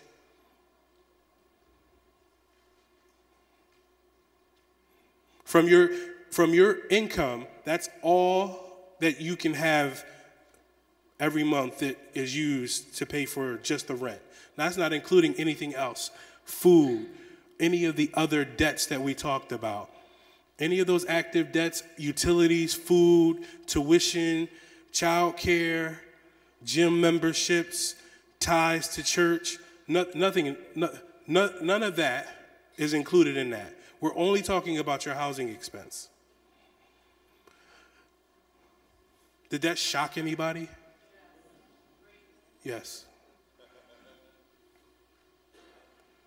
Your mortgage payment and your monthly debt payment divided by your gross income, which should not exceed 40%. What does that mean? That same number, we need to do everything, the car note, the student loans, the housing, rent when I say housing. Everything needs to be within 40% of that gross income. Because you need the 60% to live off of. To do all of the other stuff that we put on the budget, the utilities, the food. You follow me? Once you exceed that, you're going to start having some hardships. You're going to start robbing Peter to pay Paul. I'm giving you the tools that you need before you even come to the intake session.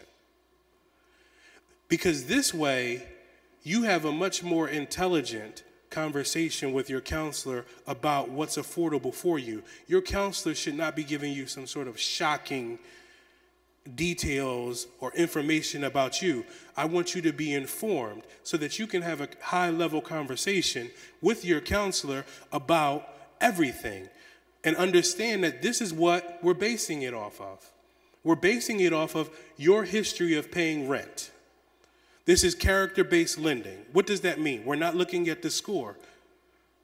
We'll talk about that more in a moment.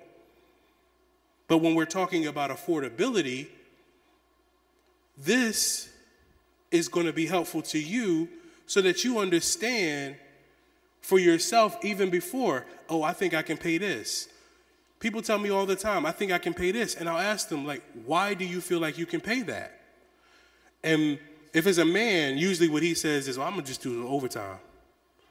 If it's a woman, she usually say, I'm going to find a way.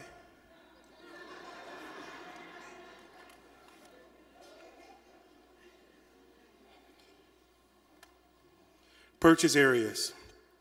Ms. Deborah said earlier, this program is designed to help areas and people that need us. That $13 billion that we have is earmarked to help communities that need us. So we have priority members and we have non-priority members. And a priority member is someone or a household whose qualified income. So we're using the income for one person or both persons or multiple persons. If that income is more than the metropolitan statistical average for the area, if it's more than 100%, you're non-priority. If it's less than 100%, then you are a priority. It means that you can purchase anywhere you have the means to purchase. But if you are non-priority, meaning that your income is greater than the average income of the people in the area you're purchasing, then you can only purchase in the area where the people make that kind of money. Does that make sense? So, I will. So, a non-priority member is a member whose income is greater than the average income of households in the area they're looking to purchase. That doesn't fit all of us, but it limits us to where we can purchase. Doesn't mean that you have to purchase in the hood, but it means you need to purchase amongst the common income in that area. And that could change from one street to another street. In Philadelphia, for instance, that's across the street in a lot of our neighborhoods, where you can still have the house that you're looking for in an area that you're looking for it, but it's going to be different from one zip code to another, from one block to another. In this area, it's 61,700. So if we have 61,700 in our household annual income or less, we are a priority member. And that means there are no restrictions on where we can purchase. If our income is greater than that 61,700, then that means that we're going to be restricted to places where people make 61,700. Yeah, so I can't think of a Delaware address right now, so I'm using Pennsylvania as an example. So the income level may be greater here. It may be 81. It may be 83,000. I'm sorry? 87.9. Thank you. So it's higher here. That's huge. Because if I say 61.7 and you guys are like, well, I'm way out of there already. So thank you for that. So 87.9? So at 87.9, that's 100%. Anything less than that is priority. Anything above that is non-priority.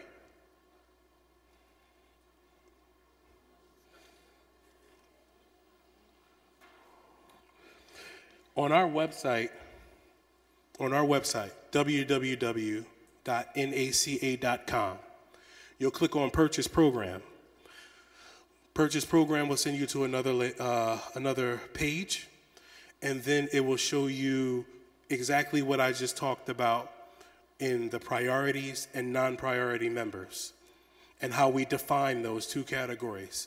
It's a complex concept, and sometimes we need to see it repeatedly. So I'm asking you to go to the website so that you can identify a specific property that you might be interested in, so that you know exactly where you fall and where the house or homes that you're looking for, where they fall. Fair enough? What do you want to know about me if you were to lend me $100,000? I feel like I heard somebody say everything. I usually say I want to know where you live, where your mama lives, where your auntie stay. You want to know everything, but mostly what the bank wants to know if you have the capacity to pay it back. But if we're doing character-based lending, we also want to know that you have the willingness to pay it back. Last year, I had a young lady in my office. I pulled up her credit, looked at it, and I saw a repossession of a vehicle. And I asked her, what happened? And she said, oh, I ain't paying that. I don't think she has the willingness. And her attitude was like, I'm not paying that. And she didn't want to tell me anything more. Mind you, she don't owe me the money. I'm just trying to help her, right?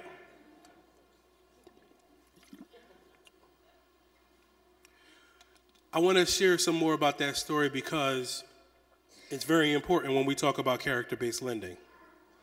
I said something earlier to you all about being fiscally responsible.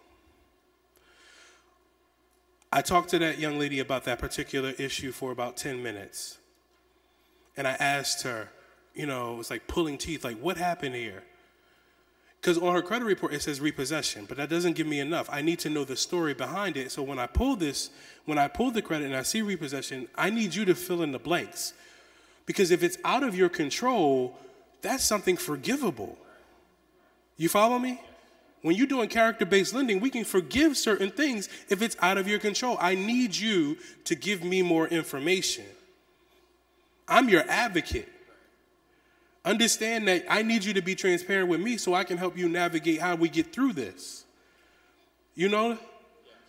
So we need to know that from the beginning, that I'm not here to judge you in the past. I'm here to help you. So after we got through that hurdle, what she explains to me is that in Philadelphia, we have something called Live Stop. And the police stopped her. They stopped her while she was driving, and they took her car. She had an suspended driver's license, not expired, suspended. She had no car insurance because she had a suspended driver's license. She couldn't get her. So we got a rippling effect, right? So the first domino is she doesn't have a valid driver's license. She can't keep or maintain insurance on the vehicle. So when she gets pulled over by the police, I have no idea if she was profiled or if she had violated some traffic law, but let's just say she violated some traffic law because there's a reason why she got pulled over, right? So she's pulled over, she doesn't have her things in order, they take her vehicle. Now her vehicle is impounded. She doesn't have the means to go get everything done because they want to see insurance and a valid driver's license in order to give you back your vehicle. So when she says, I ain't paying that, I didn't understand.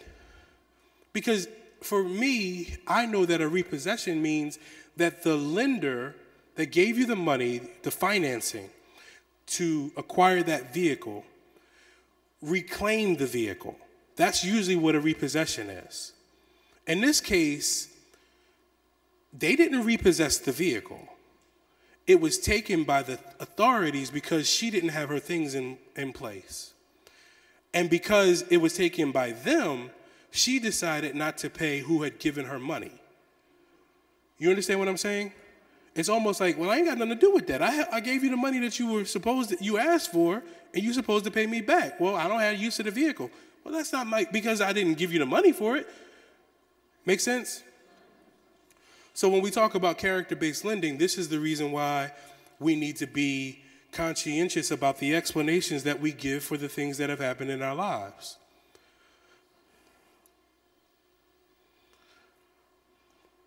There may be things that you need to write a letter of explanation for. Anybody part of Dream Chasers, Dream Catchers on Facebook? Yeah, 1, 2 hands, 3. Have any of you learned about NACA through that? That particular group, I have noticed that they've been sharing a lot of information about us, which is great because it makes my job a little easier. People sometimes come with letters of explanation for things that we haven't asked for yet. But as a general concept, when we're talking about character-based lending, understand that when you write a letter, someone's reading that. We've already decided we're not going to look at the credit score to make sure that you're worthy of having credit extended to you. We're using something else as a criteria to extend credit to you. So when you give a letter of explanation, it needs to be a full body, well-rounded explanation. It needs to give the past, present, and future. It needs to say what I did, what happened. So the past would be what happened. Everything that I just told you about that situation. My vehicle was impounded, da-da-da-da-da-da-da. What did I do to resolve it? Because I want to show that I took responsibility for what happened and why this won't happen going forward. So a letter of explanation is going to say, okay, my spouse passed away 3 years ago. That significantly reduced my income. I was limited to just my own fixed income, and for months after my spouse passed away, I was living off of my fixed income and the death benefits. Well, those death benefits expired. I ran through all of those. I should have closed some accounts. I didn't, but I met with my housing counselor. They sat with me. We did a budget. We talked about what we could do moving forward. I've been saving money every month. It's been more than 2 years since this happened. I feel like I'm ready for home ownership because I've gone through this process and I understand the value of being responsible for my bills. Even in the event that something is out of my control, I know that I still can't just sit on my hands. I need to be proactive. Now, I'm not telling you to write all of that. You ain't got to be long-winded like Matthew. But you need to give a full-body explanation. You need to hit those key notes. What happened? What did I do to resolve it? And why it won't happen again. Make sense? This program is not for investors. If you're looking to flip homes, I should have invited you to exit at the beginning. Because once again, I said before, this is owner occupancy. You are required to live in the home for as long as you have a mortgage through this program. If you refinance, that means that you have a new loan paying off the existing loan. You no longer have this mortgage on the property. But I will warn you, I will caution you that if you refinance the loan just so that you want to make it an investment property, your insurance, or excuse me, not insurance, but your interest rate is going to be substantially more than what it would be with us, which is the reason why you came through the program initially. But so that you understand, as long as the mortgage through this program is on that property, you are required to live in it. If you sell it, you're no longer required to live in it. You can't. He's not going to want you with him. I started with participation. I said, in any way that you feel comfortable. So if you feel if you're outspoken, if you want us to come to your church and we do a workshop at your church, you need to participate in 5 activities over the course of the year. You can come to a workshop, give testimony on your experience, because it's better to hear it from somebody who's going through it than to hear it from an employee. But participation is required. So when we ask for the participation, and there's a form that you filled out today for that, that's what we're looking for. We're looking for people who want to be a part of this. Voter registration. I said this before. If you are able to vote, if there's nothing restricting you, religious or legally, restricting you from voting, you're required to register to vote. A great participation activity is to get 10 people who are not already registered to vote to register to vote through NACA's website. They can put your NACA ID number on there so you get credit. These are 10 people who are not already registered. You're introducing a whole new crop of registered voters. At the beginning of this slides, it says the battle continues on, right? All of the protests of the past, all of the members from the past that come and they volunteer and they give their time and they put in their efforts, we're all benefiting from that. How we do that in the future is we get our members to vote. for politicians who are going to represent us. It goes hand in hand. So when we're talking about student loans being something that's hurting us in the middle class, for instance, because it's having a crippling effect on so many of us having these student loans that you can't file bankruptcy on.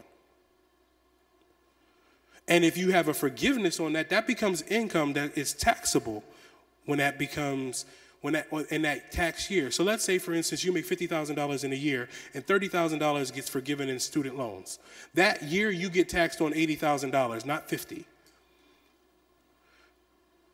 So we need politicians to support us, and in the way that we get that is taking the first step and getting our voter registration up so that we can mobilize on the issues that impact all of us.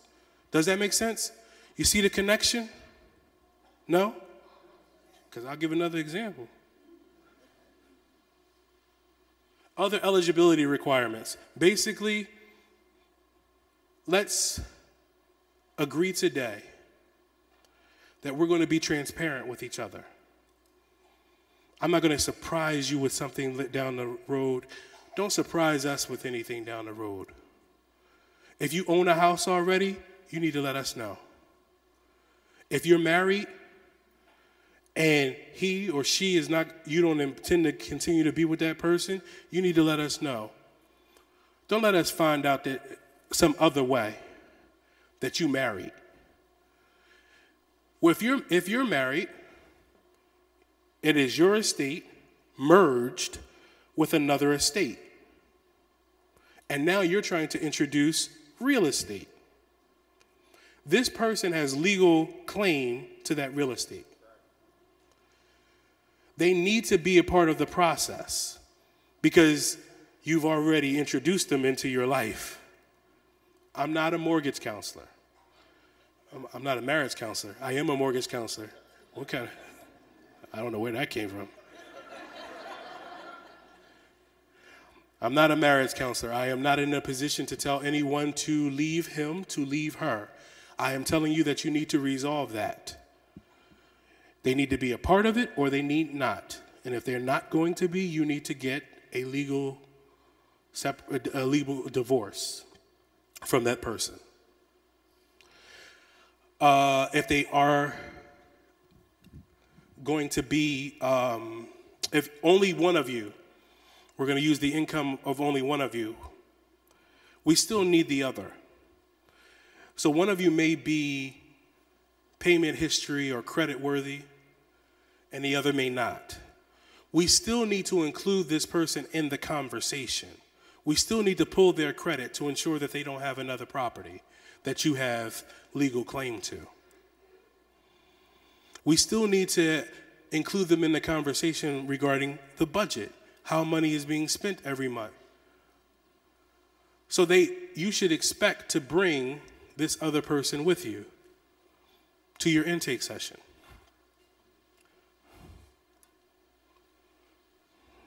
Talked about voting. So we know that when we look at payment history, we're not looking at a credit score, but there is a hard credit pull when you come to your intake session. We are pulling all three from TransUnion, Equifax, and Experian. There is a fee for pulling the credit report, $13.08 for a single individual, $13.41 for married couples, because we can do a joint credit pull. There's also a $25 membership fee, which is annually. So for 2019, $25 will be collected, as well as the applicable fee for the credit pull. On that credit pull, we are looking at all three reports, and we are looking at your active debts as well as anything, excuse me, anything that has been charged off in the last 2 years. If it's greater than 2 years, we're going to have a letter of explanation. Certainly, if there's a balance on that account that is unresolved, we need a letter of explanation if it's greater than 2 years. If it's within the last 2 years, we must resolve it. Resolving it means we need to go under a payment arrangement. We need to settle it in full, pay it in full. We need to do something to address it because it went dormant. It went for in the last 2 years. So for 6 months, we didn't do anything about it. Well, we need to do something about that because we're looking at the payment history, excuse me, for the last 2 years, an emphasis on the last 12 months. Paying rent on time is part of payment history. Again, no consideration of late payments if out of your control. And on-time rental payments is the most important indication of your likelihood of making your future mortgage payments. It's usually the biggest expense for us.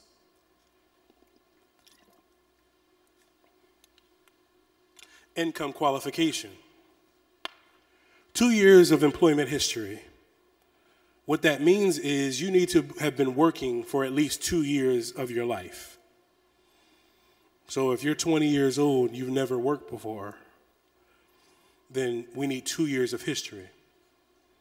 We need 1 solid year of consistent employment history with no gaps greater than 30 days. What does that mean? I went from one job in May and I started another job in May. There's no gap between, no gap greater than 30 days between when I ended the last job and when I started the new job. So that's fine. If there is a gap in your employment that is greater than 30 days over the last 12 months, then we need to start counting from when you started the latest job and when that is going to be 12 months from then to say that you have stable income. Does that make sense? You are welcome to have lived your life and moved from one employer to another employer. But when we're talking about the stability of income, we want to see over a 12-month period that you've been working steadily and earning a certain amount of money that is dependable to some extent or to a great extent. Other income. If you've been receiving other income like Social Security or pension benefits for at least a year, child support that's documented and supported by the court, we can use that as long as you've been receiving it for a year and will continue to receive it for the next 5 years. Even if they're in their arrears, if your child is 17 years old, we can't use child support, even if it is supported by the court and the parent is in their arrears.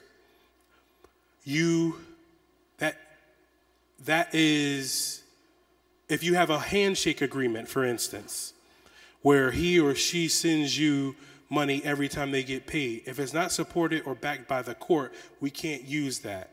You can include that in your budget, and you should, because it's part of your income, or it's part of the income for the household, and that's how you pay for your expenses. But we're not going to use that income that we deem is unstable.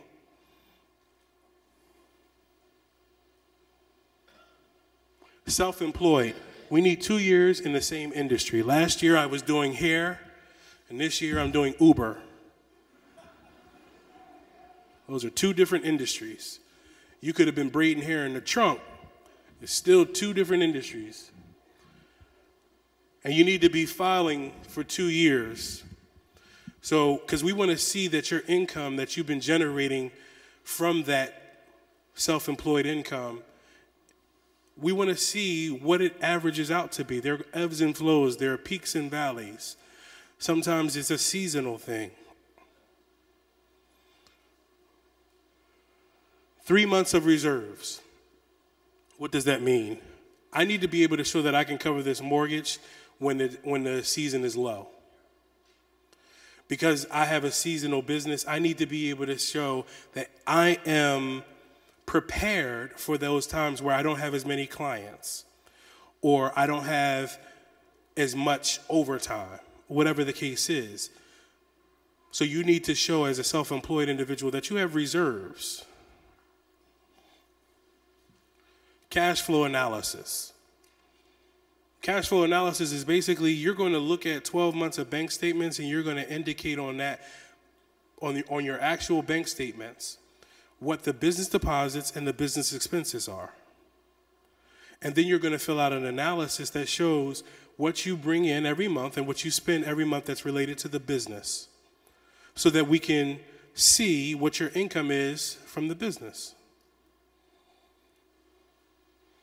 I talked about this, but I'm going to say it again. Active debts. Active debts are the credit cards, student loans, car loans, all of those things on the budget that we talked about that are going to reflect on the credit pull when we pull your credit. We're going to look at the minimum balance on those things, see if you've been paying those things on time for the last 12 months. Charge-offs. If they're greater than 2 years, there's a balance. It's still dragging down your score, but we're not using your score.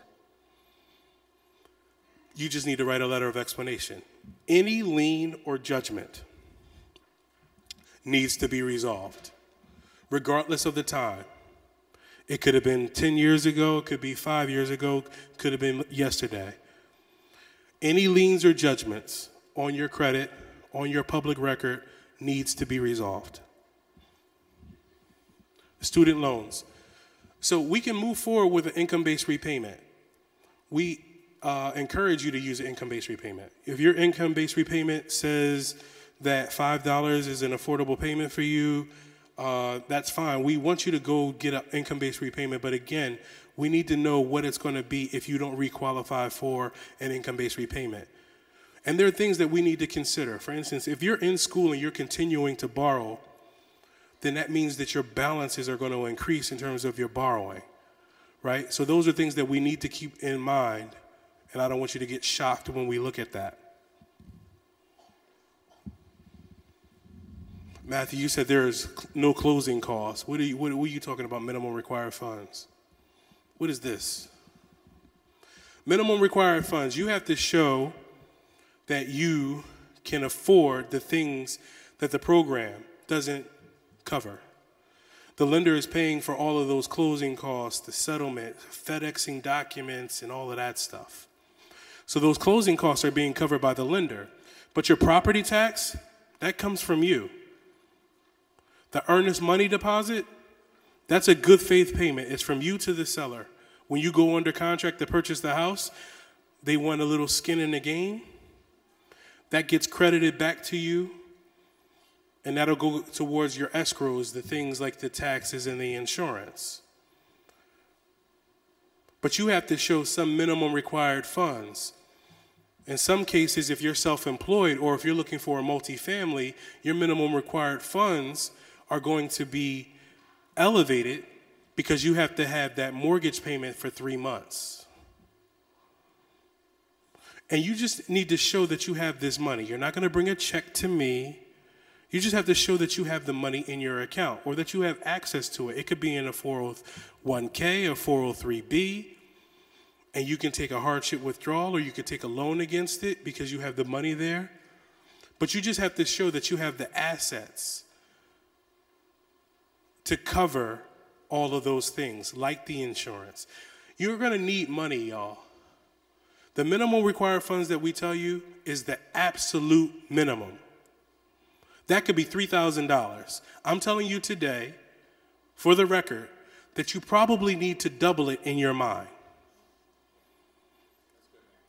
You understand what I'm saying? We may tell you 3,000 and you come in and you say, oh, 3,000, oh, I can do that, I can do that. But the reality is there are some practical things that you're going to have to pay for. You're going to have to pay to move. You might have to get utilities turned on just to get the property inspected. God forbid the first deal that you go under falls through and now you have to pay for another inspection at another property. So whatever we tell you the minimum is, we're saying the minimum. Don't goal yourself for the minimum. Does that make sense? Try to double it. Whatever it is, it's only going to help you. At the end of the day, if you have more than double, if you have triple, if you quadruple the minimum required funds, all that does is give you something to celebrate when you close on your house because you got some money that you can go get some furniture. You can have a housewarming party, or you can go on vacation, whatever the case is. I'm going to tell you right now, when you start saving money, it's very hard to spend it. It becomes addictive. Because you remember when you ain't had none. I ain't had nothing in that account. But now, I'm like, ooh, you start thinking, do I even want to buy a house? I don't need no house now. I got money. It gets addictive to be able to save money and see that growth. What did I say savings is? I said it's growth, right? And if you have, did I say what payment shock is? What's payment shock? Please, somebody tell me what payment shock is.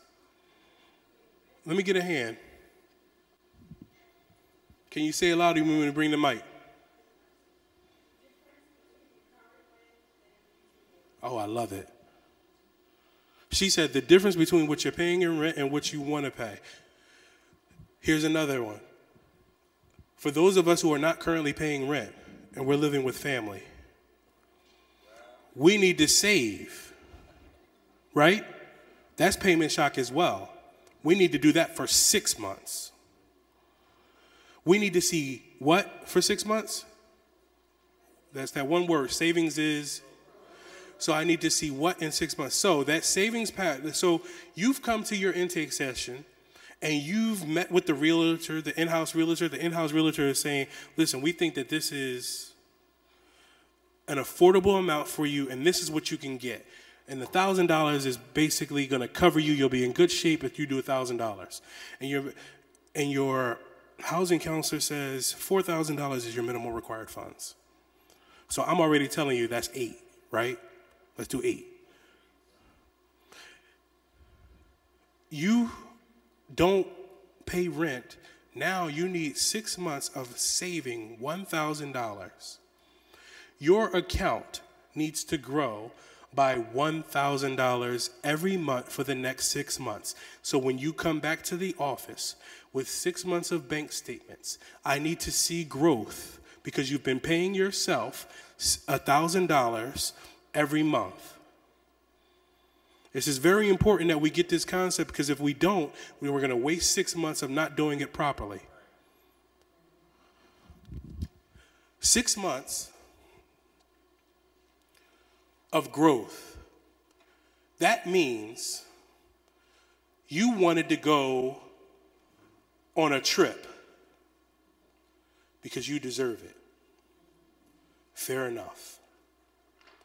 You need to be able to put your $1,000 away every month and go on your trip. You need to be able to work within your own means. The moment that you have to dip into your savings to go on this trip, you're saying, next year, when I go on this trip, I ain't paying my mortgage.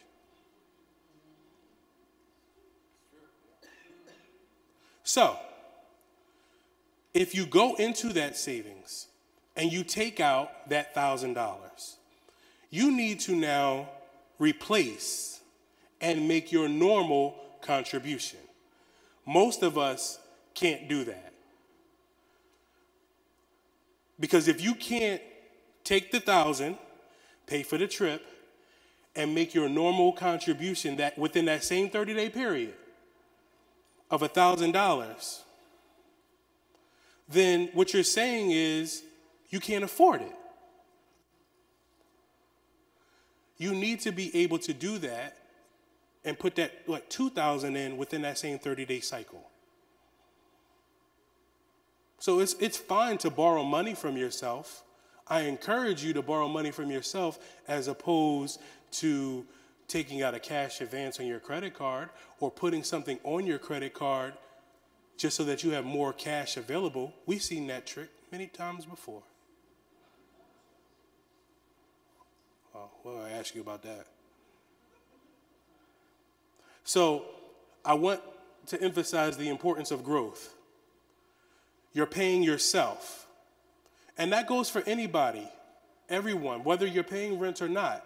If you're saving just the difference between what you're currently paying in rent and what you want to pay for your mortgage, if that's all you're saving, you still can't dip into it and not replace it, because that's going to interrupt your savings pattern.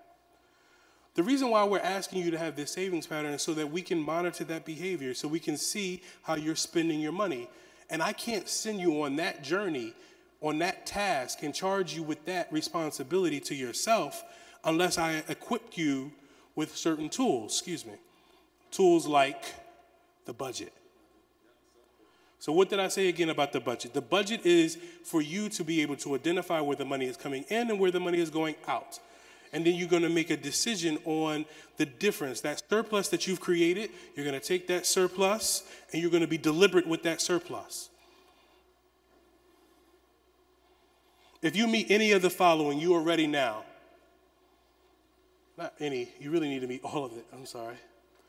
Submit and bring all required documents.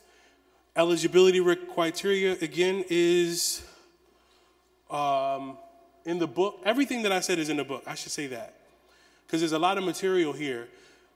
Historically, when we've had these workshops, we'll give you the book, and nobody opens the book until you come back into the into your intake session. I'm telling you that you probably need to read this book almost on a daily basis. When I first started this job and I got this book, I had a week of independent study. And I had the hardest idea or hardest time grasping the concept of payment shock. So if there's anything in here like priority or non-priority, it's in the book. Read that information in the book. The more informed you are, the better your questions are when you come to the intake session. Because you'll say, well, how is this going to impact this? The more informed I want you to be informed. I want you to have questions. But all of this information is in the book. All of the documents that you need to bring with you are in the book. Ready now means that you have been working consistently for at least the last 12 months. We got 2 years of history. You have some savings in place. You don't have any charge-offs. You pay your bills on time. And you got your tax filings done. And it's just a matter of getting some paperwork done. We got to verify rent. We got to verify employment. And you're ready now. Doesn't mean that you even have to shop right now. Your qualification is good for 6 months. Then we need to update everything, make sure you're still working and all of that stuff. But you don't even have, it's good to get qualified so you know where you are.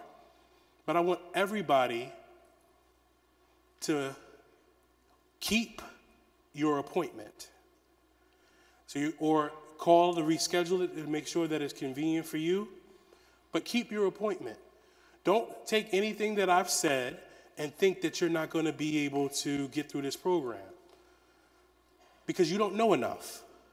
It's too complicated. I still make mistakes. So I'm asking you not to counsel yourself. Allow the counselor to do their part, but I'm asking you to also prepare yourself. What is the homework? I gave you homework. Somebody said everything. The homework is we're going to do the budget. We're going to do the daily expense form. The daily expense form begins tomorrow. When you come to your intake session, the minimum to bring with you is your ID, your state ID, so we can know whose credit we're pulling, as well as the fees. The only payment method that we have available is your routing number, to collect your routing number and your account number. So you're probably carrying your debit card with you, but we can't take the fees from your debit card or your credit card. Don't bring any money orders. Your routing number and your account number is what we will use. You can bring a check, you can void the check out, but we need to collect the fees via your checking account. Again, that's $25 for the membership fee. Once you close on a property, you no longer pay the membership fee. So if you close within 2019, there's no membership fee. But in 2020, if you're still in the process and you have not closed on a home, there'll be another $25. Intake session again. I want to get this across to everybody, and that's why I keep repeating myself. At the intake session, the purpose is to identify the strengths and weaknesses of your file and to give you a reasonable expectation of how long it's going to take for you to become qualified, what steps you need to take. You will receive an action plan, a tangible action plan that will list the items that are needed for your file and the actionable things that you need to do in order to get qualified. It may say minimum required funds, taxes for 2017 and 2018, W-2s, verification of rent, verification of employment. It may say that the counselor has asked you for 3 months of credit card statements for all credit card accounts. Those are the things that are going to go on there, that are going to go on your action plan. And you're going to get that action plan, and it's going to have a follow-up date. And it's going to say, this is when we expect you to come back into the office.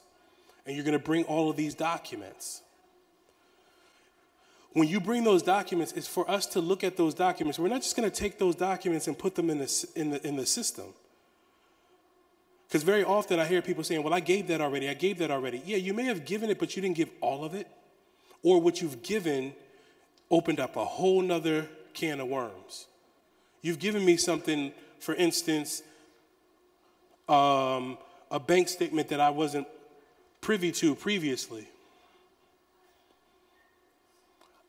When you first came in, I asked you all to provide us with an active email address. When we put those forms that we've collected from you into the system, it's going to generate your NACA ID number, and you're going to get an email. And that email is going to let you know what your NACA ID is. Then you'll be able to go immediately to www.nac.com and log into your web file. Your web file is where you'll be able to upload all of the financial documents, particularly those that are in your book. All of the documents that I just rattled off, I just mentioned, are in the book. So you don't have to memorize what I just said. All of those documents are not what's necessary for the intake session. But as much as you can possibly bring or upload to your web file in advance of your intake session is going to be helpful so that we can say, okay, this is what you need to do. I can give you two people, and I think I said this earlier, two households who make the same exact amount of money. The advice that I give one isn't going to be the advice that I give another. So don't get into this idea of everybody getting the same advice. Everybody does not get the same advice. Everybody's income isn't the same. Everybody's self-employment isn't the same. Everybody's management skills of their income is not the same. Some of us are tech savvy, so some of us can upload a PDF version of the bank statement to the web file. Others will need to bring the one that comes in the mail and put it into our scanner, and you can come to the office an hour before your session and use our kiosk to upload the documents if you don't have that sort of technology available at your disposal at home or at work. How many of us do work at work, our own personal stuff at work? I don't.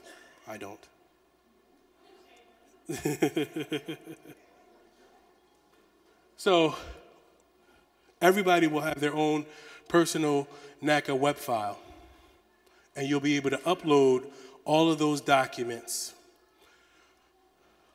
into your file. When you put something into your file, it says pending. We're always working on our system.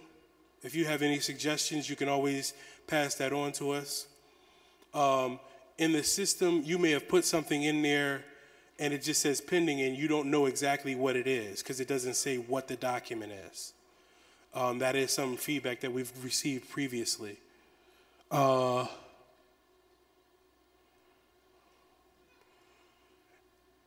great thing about it is once you access your web file, Once you access your web file, you'll be able to access, let's say, Chase Bank or Wells Fargo.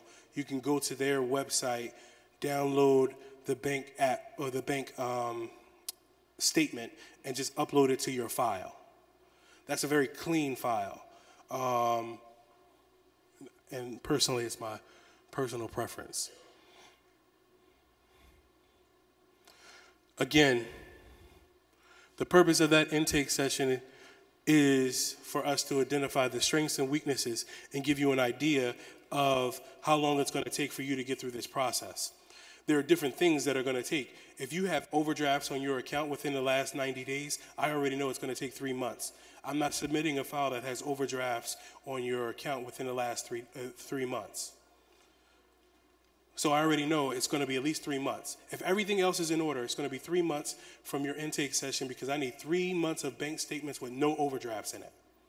I need to show that you're fiscally responsible, and overdrafts do not show responsibility. If I know that you've been living with family and you have not been saving money and you're going to just start saving money as of today, so I know I need 6 months of bank statements to show that payment shock of $1,000. Does that make sense? It's not just arbitrary, 3 months, 6 months. No, it's got to be a reason for the 3 months or the 6 months. It should take you 3 months if you have overdrafts in the last 90 days, because I need to have 3 months of bank statements. And if I'm looking at 3 months of bank statements and I see overdrafts in those last 3 months, then I'm telling you I need 3 months. I need 3 clean months and no overdrafts. I need 6 months of seeing your savings. You just started your job 8 months ago. All right, 4 months from now you'll be ready because you had 12 months of employment from 8 months ago. Make sense? So you're supposed to have an idea when you leave. How long should this take me to get to where I want to be?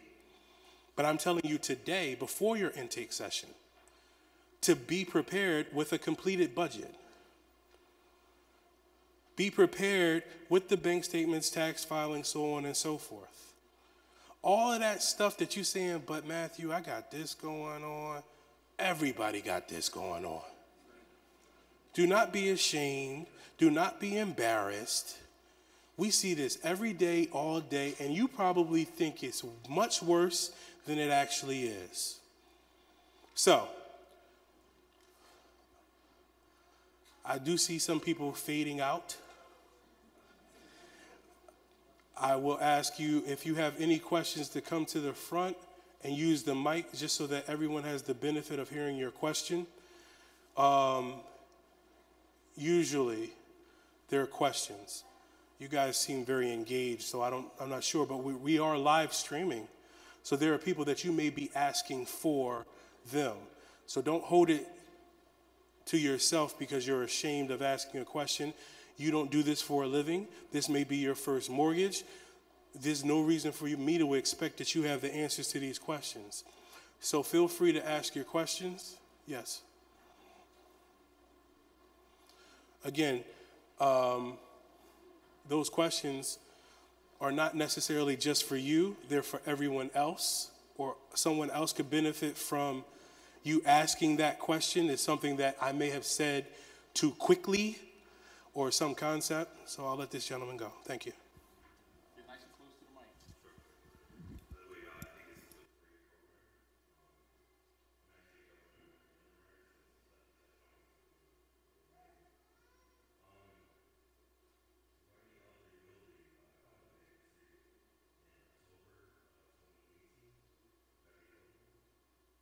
So we just need you to be 12 months? 2 years. 2 years and 12 months of good history. So 2 years removed from the discharge. Yeah, there was it. Chapter 7. Yeah, 2 years. Yeah, that's good. Did we get the question, y'all? If you file bankruptcy, yeah.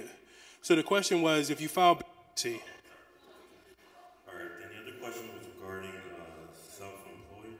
Yes. You had mentioned that for cash flow analysis, 12 months bank statements, and I was curious, why not an income statement or a balance sheet? So you have different forms of self-employment, right? So you have 1099, and then you have cash for services, right? So cash for services is we're starting with the bank statements, right? So the bank statements are going to show the business deposits and the business expenses. And then the cash flow analysis is really us collecting it in one place so that we can look at it, spot it all.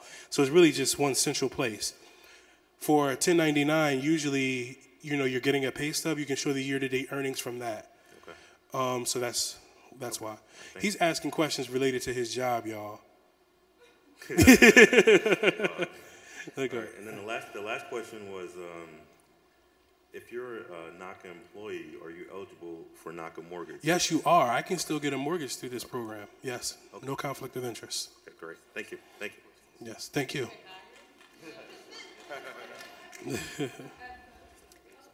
Thank you. My question is about the budget. And why is it that we're using the gross and I didn't see an accountability for taxes when using the gross? So it seems like using the net would be a clearer picture because, of course, when I use the gross, the fluctuation in taxes, I can't account for that. Fair enough. I came into this industry with that same pet peeve. Everybody understand the question, right? My own personal pet peeve is like, why are we using gross anytime? Like, why you never bring home gross, right? It is being accounted for in those percentages that I gave you. So when we say 40% and 28%, we're accounting for that. So in the budgeting, every month you have what you get, your net, right? So on your net, you're only paying, when you do the calculations on your budget at home, right? You're paying everything from that, right? If you're not paying everything from that, what that number is telling you is that something's off. You're pulling the money from somewhere else. So when you do the budget, it's based on what you get. The gross is what the loan is going to be based off of in terms of your affordability, right? But we're accounting for that difference when we only limit you to 28%, when we only limit you to 40%. We're accounting for it. Does that make sense? No? Like, because we're saying that only this amount of your income are we going to allow, and we're giving you some marginal wiggle room in that difference, because you can very often, and I haven't fully answered your question. I've only answered 90% of it. The other 10% is this: some of those voluntary things will go. You may make the choice to alleviate them. For instance, the difference between your gross and your net isn't all taxes. Some of that is 401k. And if you decide that you're not going to contribute as much to your 401k, then it's very difficult for us to say. So the easiest sort of general way of doing it is to go off of the gross and then just give you that percentage and say 28 or 80 or 40% of everything. And we can talk more about it. Thank you. If you have a question, he wants you to come to the mic so the stream could hear it. Come on. Yeah, that's fine. We can start a line right now. If you can make a line, that will expedite everything. I just want everyone to be able to hear everybody's questions and the response to those questions. I would like to know if there is an income restriction. No, there isn't. None. No, that's the reason why affordability is based on those numbers that we talked about. It's because we're saying across the board, this percentage of your income is what you can afford, regardless of what it is. So even if I'm an empty nester and the income is relatively high, you're not going to say to me, you make $90,000, so you may not be eligible for this program? So that's a great question, because we don't, even though I've talked about those ratios, we don't qualify you based on ratios.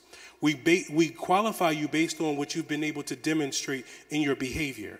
So that's the reason why when we look at the budget, you say you're an empty nester. So in a situation where your income is significant, but are you still helping your kids? Of course. And Right. I have some stragglers, but I mean, if you ask me for dependents, I wouldn't Right. have them on my taxes. But yes, I have stragglers. Exactly. So understand the reason for the question, because it makes complete sense, and I thank you for the question. Because in this situation, you have money, but we shouldn't be qualifying you off of the actual percentage. Follow me, y'all. So let's say let's just use easy numbers, $1,000. She has $1,000 every month that she's grossing. And if we say that after everything, that's 40%, she has $600, which is 60% of her gross, right? That's what she has. The reality is, we have to look at her budget, we have to look at her bank statements to see what she's actually doing, because in reality, she may not be able to afford the $600 or the $400. She might be able to afford much less than that because she has a bunch of other expenses. This goes back to the statement that I made before, where you can have two households making the same amount of money, but the expenses are different. The lifestyle is different. Somebody has to pay for their medication. Somebody has to pay higher utilities because they have to run electricity for some sort of medical machine apparatus that helps them breathe at night, a CPAP or something, right? So they have additional expenses. They have other things. They're empty nester. So those are things, that's the reason why we can't say, okay, yeah, this is what it's going to be. We have to actually show, you have to show what's an affordable payment for me. Yes. But there's no...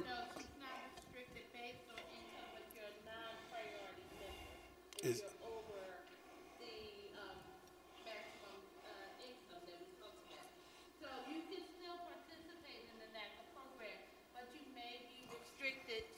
as to areas and where you can buy. But you will not be, we do not disqualify because you make too much money or too little. right. You will. Thanks for jumping in.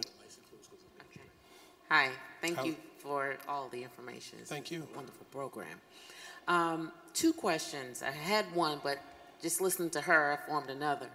That minimum, or is that 87.9? Is that the maximum? What is that called? So, is that no, the so that MSA? was the Metropolitan Statistical Average. So that was the income level for those in this area. So that's the average income of a household. Oh, of the whole household? Yeah. Okay. And my second question is, does NACA offer refinance? Like So if you we- already own a home and you want to get your So we interest have the Home Save program, which is a loan modification program for those who have unaffordable loans. So if you have a loan that is, like the loans in the video where they were saying, oh, this is $4,000, this is $2,000 some odd dollars, and you're at risk of losing your home, you can always reach out to our Home Save, which is in the book on page 2 for their number, if you're at risk of losing your home. But refinancing, no. Only if you're at risk of losing. Only if you're what? Only if you're at risk of losing it? Yeah, Is that it the has to only be way? unaffordable and you're at risk. Yeah, if it's unaffordable and you're at risk of losing your home, then you can go through the Home Save program. There is no refinance, refinancing it. It's a loan modification. Okay. Is there a criteria for that? Yes, there is. So and that's is so. that on the website as well? No, you're going to contact the number on the Home Save on the page 2 of the yellow book. Okay, I didn't get a book because they ran Okay. out. That's why I asked about the Yeah, website. you can. Yeah, it's on the website as well. Okay. Home Save. Thank you. You're welcome. Okay. How you doing? I'm 26. I've never actually rented or owned. Okay. So, in regards to me, like, what would the qualifications be? Is it like, would I need more because I've never had rental history, or? So if you have no rental history, you're going to do 6 months of saving and paying yourself. Okay. And then you're going to come in and we're going to tell you basically all of the things that we talked about today, show you how to save if you don't already know how to do that. 9 times out of 10, you don't. So that's probably, no, it's just how it is for most of us. Yeah. You don't know how to save because you're doing, well, most of us, like I said before, you have a lump sum of money and you hold on to it if you are a saver, but you're not actually growing, or you may be growing. So just because, I don't assume that everybody learns how to save from my workshop. You may have already been saving, even before you come to your intake session. And if that's the case, then we can use 6 months in the past, but typically you need to go 6 months forward and then save that money over the next 6 months. So you don't have rental history, that's fine. You need to save your payment shock for 6 months. Okay. And last question, in regards to real estate companies, are there certain ones that we can purchase from? As far as no, you are getting financing to purchase a house on the market. Okay. So no. Okay, cool. Excellent questions. Hello. I had a question because I saw that it said character-based lending. Yes. And I just wanted you to explain that a little bit more in depth, especially if you may have a good character, but your credit score is low. How does that impact you, and how do you qualify a person who has the income, credit is low, and exactly what is character-based lending? Those two things that we talked about earlier when we said capacity and willingness. So you need to demonstrate the capacity, right? And that's how we look at the income. We see if you have the income, and in this gentleman's case, if we're using rent as a baseline and he hasn't been paying rent, then we have to come up with some other criteria, which is that payment shock. So he has to save that. So we have to show, we can't just say generically based off of a dollar amount that this is what's affordable. We need to see the actual behavior. So the whole purpose of having these, it's a longitudinal study. It's to say, oh, I need to see over 3 months how you've been behaving. What have you been doing over the last 6 months in order for us to say that you can do this. But you're mostly talking about payment history, and so we want to look at the last 2 years, see if anything has been charged off. In the last most recent 12 months, have you paid your bills on time? Something could have happened 3 years ago, but what have you been doing in the last 12 months? If 6 months ago you were 120 days late, we may want to see you work towards getting qualified in 6 months. Does that answer your question? Mm-hmm. Yeah. Because we want to see that you have taken some of our counseling and enacted it. You manifested what we told you, right? And you made the changes necessary. So it's not about penalizing you for things that have happened in the past. It's about you have made this change, and now moving forward, ultimately we want, even in a situation like what you might be describing, we want to see we want to see you get qualified in 6 months. We don't want to see you get qualified in 12 months. We want to see you get qualified in 6. So we want to monitor your behavior over the next few months to see what you went based on the last time you were late, and we need to find out all of the history behind it. Don't just say, I ain't paying that. Tell me what happened. So to piggyback on that, if that's the case, when it's time to get approved, is it NACA that approves us, or do we go to the credit unions, and where do we actually go? Great question. Because I know that, we've kind of marched in front of banks and made them change their whole process. But now that we've done this, how do you guide us to the right place to get these loans? Right. So that's an excellent question. So we are a mortgage broker, right? You are going through this process, and we have a legally binding agreement with the bank that they're going to provide us with funding for people who come through our mortgage process, who've gone through our counseling, who've done the things that we've asked them to do. So we already have the funding in place. We just need you to be prepared to access it. We already have the money. We're not going to go out and go shop or send you shopping for a loan somewhere. We have the money. We have the means. We just got to get your file, get your life where it needs to be so we get the approval. So the approval, the qualification comes through NACA. Okay. And then after that, we prepare your file, present that file to the lender, and then the lender may have some questions. We address those questions, and more often than not, you're golden. Okay. Is there refinancing with that lender, say 5 to 10 years down the line? Because I heard you tell a lady, in regards to that, so once we get that percentage rate, is that the one we stay at for the 15 or 30 years? So once you lock in your interest rate, it is locked in for the life of your loan. It doesn't go up, it doesn't go down. It's not an adjustable rate, it's fixed rate for the life of the loan, whether that's 15-year term or a 30-year term. So there's not gonna be later on you adjusting the rate.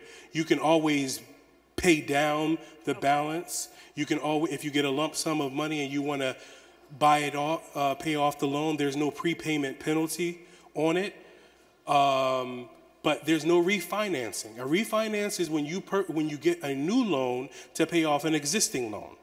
So we're not refinancing the loan, and 9 times out of 10, if you do refinance the loan, it's going to be greater than whatever interest rate you got when you locked in the loan with us, period. Okay. Thank you. You're welcome. Good afternoon. Good afternoon. I'm a loud person. You might want to move that. Okay. Well, I'm very loud. I apologize. As far as the renters, I know you said that paying everything on time for a year was a good thing to do. Now, as far as people just starting off, what if you have 3 months? Do you have to wait that year of having everything paid on time to be able to benefit from the program? Or will you guys work with someone who is just starting to get everything on track, paying things on time, and you'll go from that moment forward? Yeah, that's an excellent question. So you have several different factors into your readiness, right? And so, I'm going to go back and say, don't start self-diagnosing. The biggest issue that may have stuck out from what I've said to you has been rent, but there may be another factor that we need to include in terms of determining your readiness. Okay. And so we may be killing 2 birds with 1 stone. So we may say it's going to say 6 months anyway for you to rectify this issue over here. And in which case, we need to do sort of a hybrid of your savings pattern or rent. So it all depends on the overall. What were you doing before the last 3 months when you started doing what? Were you saving previous to that? If the answer is no to that, then I'm going to say at least 6 months. We're going to need, if it's a house, if we're trying to do it off of rent, right? There's a lot of factors. Are you under a 12-month lease? Right? Yes, so, that's what I was saying. So we already got 9 months, otherwise you're breaking the lease and you're going to be penalized if you break the lease. Right? So all of those things we need to factor into deciding what your timeline is going to be and what's a reasonable expectation for you. Right. So say if someone is towards the end of their lease and they start your program and they don't want to renew that, should you renew your lease with that just to finish with this program, or do you suggest them find somewhere else to live until you guys can? No. Huh? Yeah. So there's so many different factors. This is the reason why I say don't counsel yourself. Okay. Because there's so many different factors that weigh in on what's the best way for you based on your circumstances. Right. And I don't know, I can't say definitively. And if you ask me for a definitive answer right now, and you go by what I tell you, and there's a bunch of stuff that I don't know, then I've given you counseling that's just misinformed. Right. So I don't want to do that. Okay. I just want you to know that there are different factors that play a part in counseling that we give you. Okay. And so if it is a matter of not paying rent to paying rent, sometimes it's just a matter of seeing over a length of time what is the best for you. Okay. All right? Okay. That's the best answer that I can give you right now without knowing more. Right. All of the questions that you asked me about that specifics lead me to want to ask you more questions. Okay. And that becomes an intake session. Right. No problem. Thank you so much. You're welcome. So I know you're probably going to say wait for the intake, but just my first question is for the monthly or the yearly income, is there like a maximum of things that you would factor into that? Like say for instance you have three jobs, or even if it's one person, where you have 2 jobs plus like child support or something? That's a good question. So you want to take a common sense approach to all of those things. I had a young lady who had 2 full-time jobs. She was doing social work. 2 full-time jobs. She had been working there for at least 2 years. And in her situation, she had a year's salary in savings, but she wasn't saving every month. What she was doing is she was taking her income taxes for the last 3 years and just saving it. Her savings pattern was actually negative. The reason why I'm answering your question this way is because the common sense approach says is she going to be able to maintain those 2 full-time jobs for the life of her loan or even for the next 5 years? She couldn't even make an appointment on time. She was moonlighting with one job and the other. She was cheating on it. So whenever she had to go to a meeting for one job, she had to take PTO for the other job. Is it reasonable for me to expect that for the next 5 years or 10 years or 13 years, however long, that she's going to be able to maintain that? Are you following me before I finish? Are you following me? So in this situation, this woman, she did close. She did close on her home, and subsequently, when I spoke to her afterward because we wanted her to give testimony, well, she told me that she let the second job go. That was foreseeable. And if you look at the paperwork, it made sense. She was having a hard time. She was stressed out. She couldn't make an appointment to my office. So why am I going to use the income from both jobs? I limited it to the income from one job. So the answer to your question is, how likely is it that you're going to be able to maintain all of these different sources of income? We have income stability criteria. If it's other income like child support or retirement benefits or something like that, you have to be receiving it for a year and continue to receive it for 5 years. If it's talking about W-2 employment and you've been working that, then we need to see the 2 years of taxes anyway. What have you been averaging out? Have you been taking unreimbursed employee expenses? Have you been claiming some expense losses? We need to look at all of that to see what is a reasonable expectation for what you can afford moving forward. If it makes sense, then we'll include all of the income. Does that answer your question? So just to clarify, so if a person has been working 2+ jobs for a minimum or maximum, 12 months. Okay, I mean, because I've been doing it for 15 years. Okay. So, okay, so that was that question. And the next question is, I know it was stated up there that you had to have at least 12 months of, I guess, like payments on time. So is that like a standard, or are there like any changes to that, or is that You mean like just the exceptions? standard? Yes. Exceptions can always be made for things that are out of your control. Okay. I had a young lady who she got qualified, or she was trying to get qualified. Ultimately, we got qualified, but her letter of explanation told us nothing at first. It just said that basically life was hard. And I explained to her that that's not enough of an explanation. An actual human being, myself and the underwriter, is going to read that letter and make a decision off of that letter. And then once I explained that to her, she had a better idea of how to prepare that letter and how to explain what happened. And in her situation, I pointed out to her that I noticed that the lates occurred on 2 different cards in the same 2 months. And then she explained, oh, her mother had passed away. She has a mentally ill brother who she needed to look after during that period of time. And an exception was made on her behalf. But she gave that full body letter of explanation that we talked about earlier. What happened? What did I do to resolve it? Why it won't happen again? If it falls outside of your ability, or it's not it falls outside of your control, then an exception can be made. Welcome. Good afternoon. I have 2 questions. Yes. The first one is, how do you buy down interest rate? I heard you speak about it earlier, but I didn't really understand it. And then my second question is, if I were to acquire a home before getting married, and I got married, does my husband's income affect my mortgage payment in any way? If yes, how? Thank you. If you buy your home before or after? After. If you buy, so that's up to you and your husband if you want to include him in terms of the affordability. I'm asking because you said that we should report if we got married, our husband's income or something like that. I heard you say, so that's why I'm maybe seeking clarity. So, for someone who's married, you have 2 options.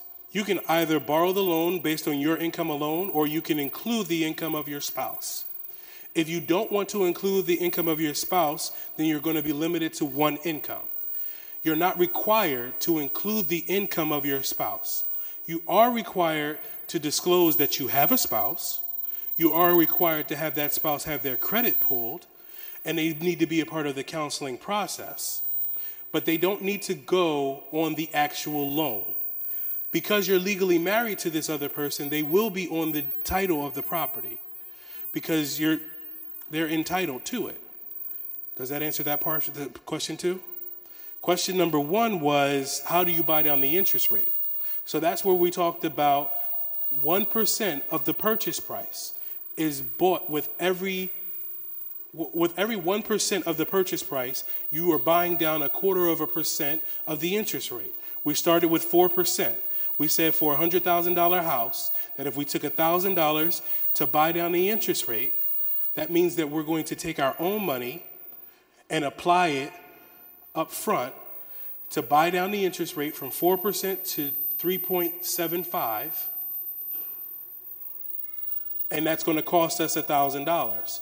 This program doesn't require a down payment, but we have the option of an interest rate buy down. So where we're not asking you to bring any money to the table, you can bring money to the table that's going to help you in the long run because it's going to lower the amount that you would have been paying over the life of the loan. We probably should talk more about that at the intake session because it is on page 11. But we can talk more about that at the intake session as far as the interest rate buy down and how it works. Because I think the math is probably what we need to demonstrate, how that can impact your purchasing power and how much it can save you over the life of your loan. So that's probably better that we do on an individual basis at your intake. You're welcome. Hello. I wanted to kind of ask a bit more of a question. My son was the one that asked about being 26 and not having an apartment of his own. However, he's been paying rent since he was 18. There's a way to show it in, like, it comes from his account to my account. Okay. So there's a way to verify he has been paying rent for a very long period of time. So as long as we can show that he's been paying rent for the last 12 months, yes, then we can use that as his baseline. Okay, that's what I wanted to make sure. Thank you. Thank you. You mentioned about not disqualifying yourself before you start. Yes. I did have a question. I saw it come up, but I wasn't sure of the answer of it. I'm presently trying to upgrade. I own a home now, Okay. paying a mortgage, but I need a bigger home. Okay. Do I have to sell the house before I can qualify? Before you close on a house with us, you must sell, but you don't have to sell before you get qualified. So you can start the process, get qualified. You just have to understand that we're not going to be able to accommodate piggybacking the coordination of a closing at one house and another. So theoretically, the house that you're currently living in, you can't say on May 1st, at 9 o'clock, I'm going to close on that house, and then on May 1st at 3 o'clock, I'm going to close on the new house that I purchased through NACA, because that means that we're going to have to guarantee, and we don't want you to be homeless, right?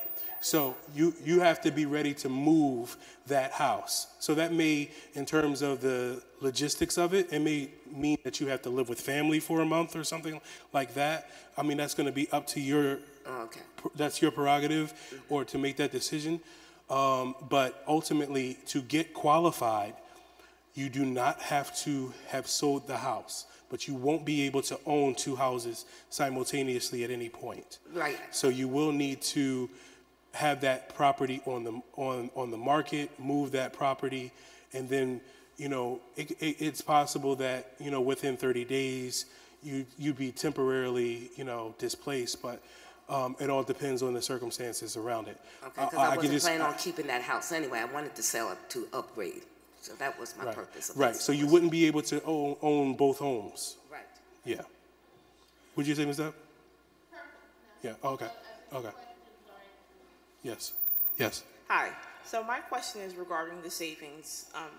I do have an account that I keep the minimum required in, but I do have a 401k account that I've had for over 10 years. So can that qualify for as a savings account, or do I need to establish a regular? For payment shock? I'm sorry? For savings? So your 401k, your 403b, can it qualify for what? What do you want to use it for? A savings account. I know you said you need to have a savings account. So you can use the funds in there. There's a portion of that you're vested in. Maybe it's all of it. Some of that you can borrow. Some of that you can take a hardship withdrawal, depending upon, you have to check with your fund administrator to find out how that particular fund is run. Because sometimes you can't take a hardship withdrawal, you have to take a loan against it.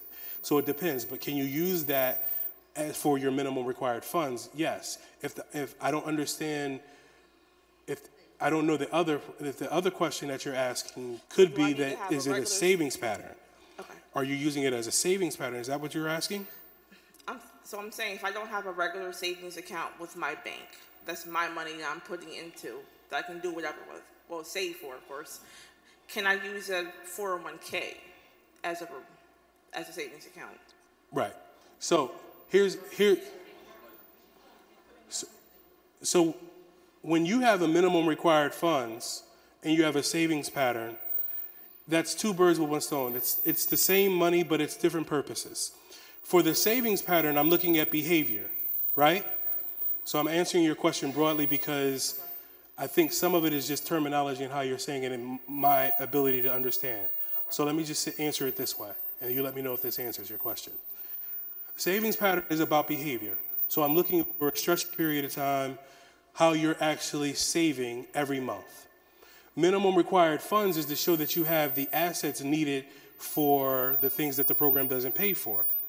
Now, in this question, the money that's in a 401k can be used for minimum required funds, provided that she has access to that money, and then we can say she has what she needs to pay the earnest money deposit, property taxes, insurance, right? But if we need to see behavior and see what is being saved every month, which is what I think you're asking, then we need to see what your contributions are to that 401k, but then you need to anticipate no longer making that contribution. Because when you're saying that you're going to contribute to this, for the that you want to use that contribution over 3-6 months or however long to show your payment shock, you have to say that I'm no longer going to make that contribution. The only way that we can count it as a savings, part of your payment shock, is if it goes away after you close on the home. So that means that you're no longer going to contribute to it. Like, for instance, if it were like, what are you about to say, Ms. Depp? My understanding of the question was, do I need a savings account? And the answer is no. You can keep all your money in your checking account. Your 401(k) retirement, that's completely separate. It's not talking about payment shock, or it's not talking about a savings pattern. You're saying, do I need a savings account? And no, your checking account can grow too. You can save money in a checking account.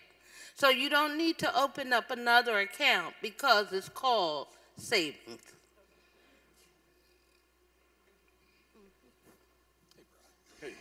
I have one question and a statement, if I can. As far as interest rate buy down and seller contributions, is there a maximum? You were talking about. Yeah, seller contribution 10%.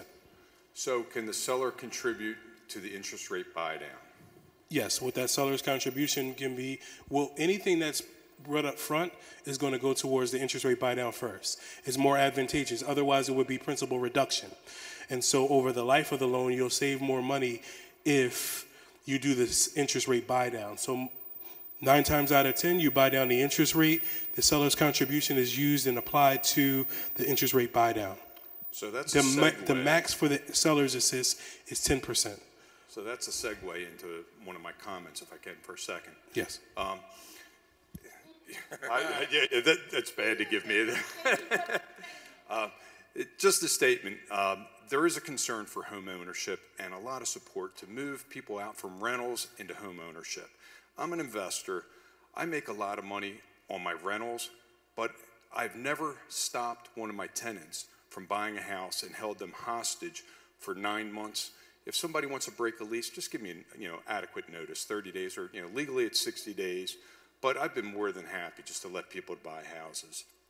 As far as interest rate buy down, you're going to find people like myself and a few other investors that, it all comes down to a matter of money at the end of the day, what the net amount is. We have great realtors who have helped put on this program today and 2 other events. They're familiar with the program. They know how to talk to investors, how to work on your behalf to bring down the rates, to make a deal go through. And that's what it comes down to at the end of the day. So talk to some of the realtors in the back. There's people from Pantano and from Patterson Schwartz. My son's back there. Give him some money. Give him a deal so I can get him out of my house. And that's self-spoken. Victory Christian Fellowship, a wonderful church. They're very community-oriented. It was my home church. My brother-in-law is a pastor here. They want to see nothing more than just to eradicate debt. It's part of their push for this year. And I'm not going to stand on the pulpit and preach to you about that, but I'll let Gift do that. This is a wonderful program that will be one of the tools in your toolbox to be able to get you to self-sufficiency. Okay, thanks. Thank you. Hi. My question is, if you inherited a home where you haven't paid any mortgage or rent for anything, do you have to sell the home before you're qualified? Actually, no. I just wanted to make sure because I was listening to the other lady, but I know she's paying a mortgage. That's Yeah, she's paying a mortgage. Yeah. So. Yeah. Okay. Yeah. Yeah. Yeah. Inherited property is one of the exceptions. So you mentioned that you cannot own two homes if you already have an existing home. But Right. I noticed at the video, one of the gentlemen mentioned that he had a zero payment because he has a renter. So if you have a house that's already existing, and when you get approved for NACA. Yeah, he had a duplex. Okay. So when you have a multi-family, duplex, triplex, quad, if you have, those people are generating income for you. So we take 75% of each of those units, and that becomes income for you.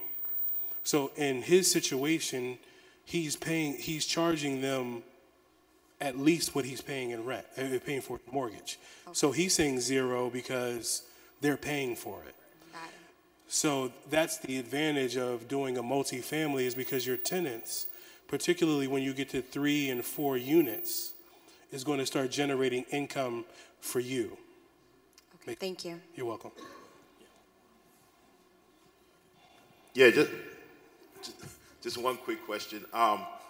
If you have a foreclosure on your credit report, how does that affect getting qualified? In more than 2 years? No. So basically, it could be, or maybe not. I don't know. Tell me the difference between the two. You said more than 2 years. If it's less or if it's more. Yeah, I mean, it all depends on the timing. So if it's more than 2 years, it doesn't count. If it's more than 2 years, then there's a letter of explanation. And we'll probably need the HUD-1. Right. Whatever documentation you have to show that you no longer own that property.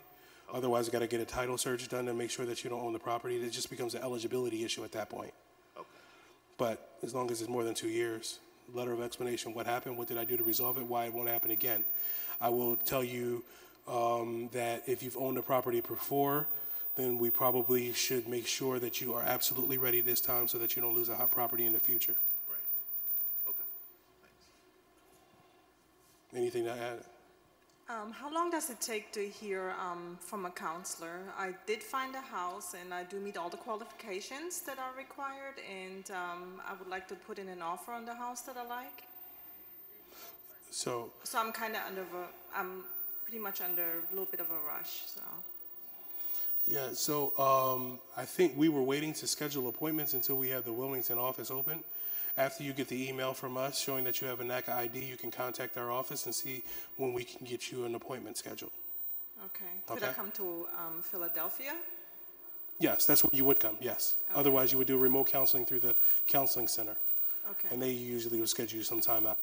So after you get that email from us, your NACA ID number, then give us a call at the office and we'll see when we can schedule you to come in. Okay, great, thanks.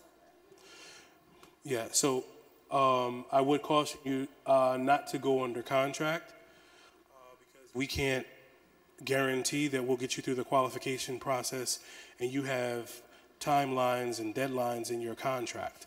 So you want to wait until you get qualified.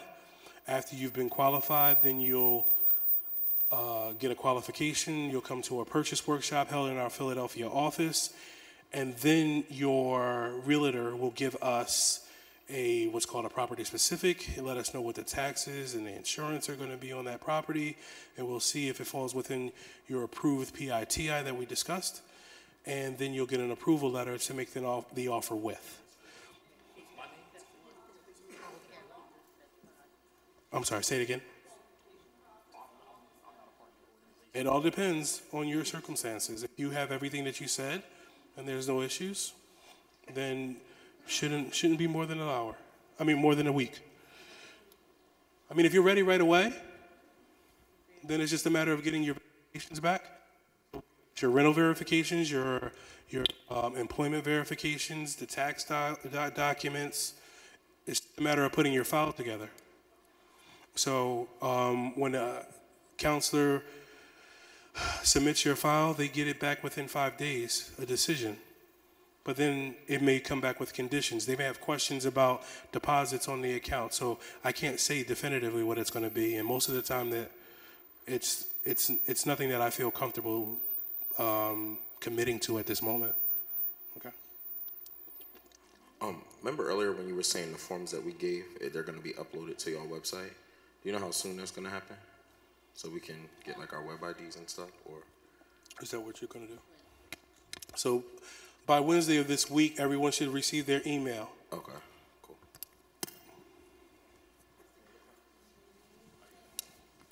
Yeah, so. I'm sorry to ask this question again, but I think I understood you. But so on the home ownership, if you already own a home, but you don't have a mortgage on it, you own it outright, you can still purchase another home under this program? No, that's for that exception that I was making was for an inherited property. The question was about this, was she inherited a property? Okay. You cannot own another home. The moment that you own two homes, you're an investor. If you're going to rent out the other home and you're going to generate income from that other home, you're an investor. But if you want to buy a home under this program and live in that home, but your other home is an investment property, what does the new home under NACA has to do with you investing in your prior home that you own?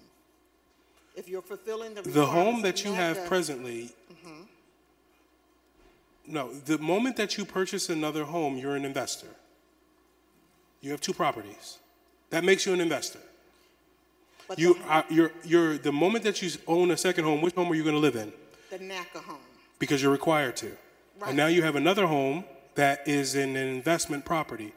So if you acquired that home after you had your NACA home, that's fine. But going into your NACA home, you cannot own another property. So doesn't that go against neighborhood stabilization? No, it's the exact opposite, because you're an investor the moment that you have two homes. Okay, I had another question too. Okay. Response to that. NACA's mission is neighborhood stabilization. So we do believe neighborhoods are stabilized with homeowners. So this house that you're moving out of, you're now putting renters in there. So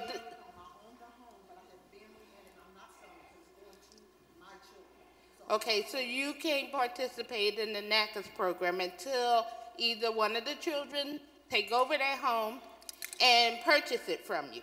Because if you feel this community that you're moving out of with renters, then we're destabilizing that neighborhood. Okay, well, we can't argue. We're going by NACA's policy. Can't own two properties. So that part is clear for whatever reason. All right. Yeah, I mean, it's home ownership, and that's what we want. You know, you own this home. I don't know who's living in there, and no one's going to go check and see who's living in there. We want you living in with the NACA money, the house that you purchased with NACA funds. My second question was about your priority members. When you say priority and non-priority, does that mean, does that have a time component to it, meaning that by being priority, your priority members are the ones that get the appointments up front and all that kind of stuff, or it's just a category that you fall in?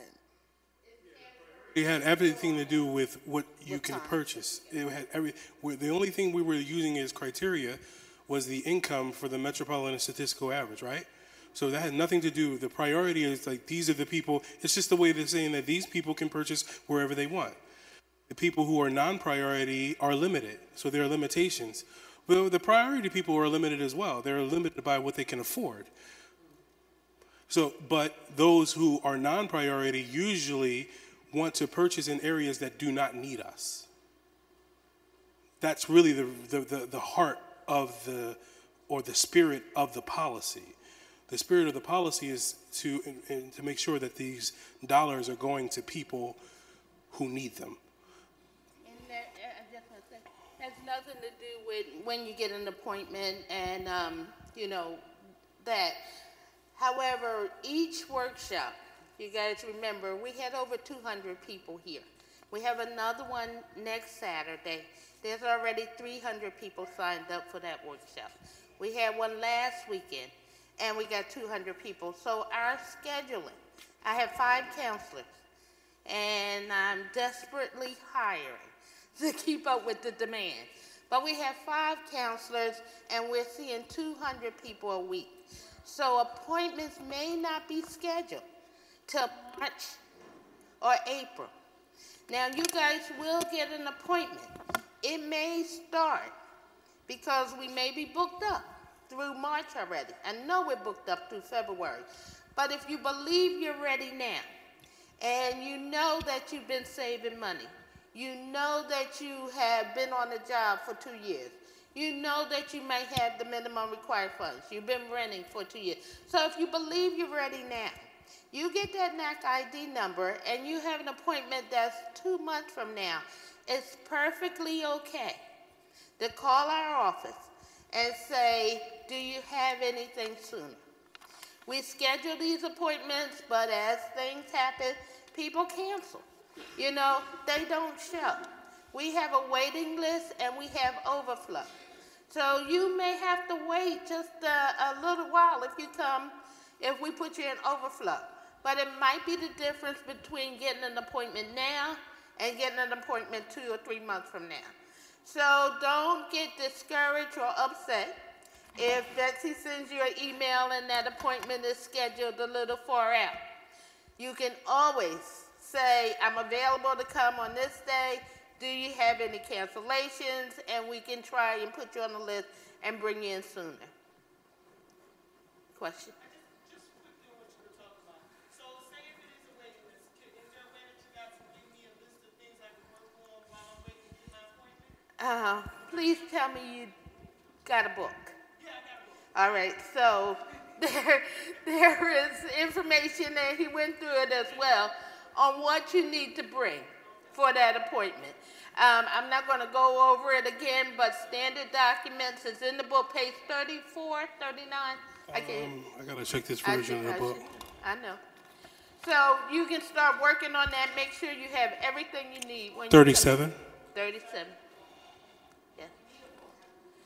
The website, this book is on the website, www.naca.com. Purchase program, purge qualification workbook. Click on it, it's PDF format. All right?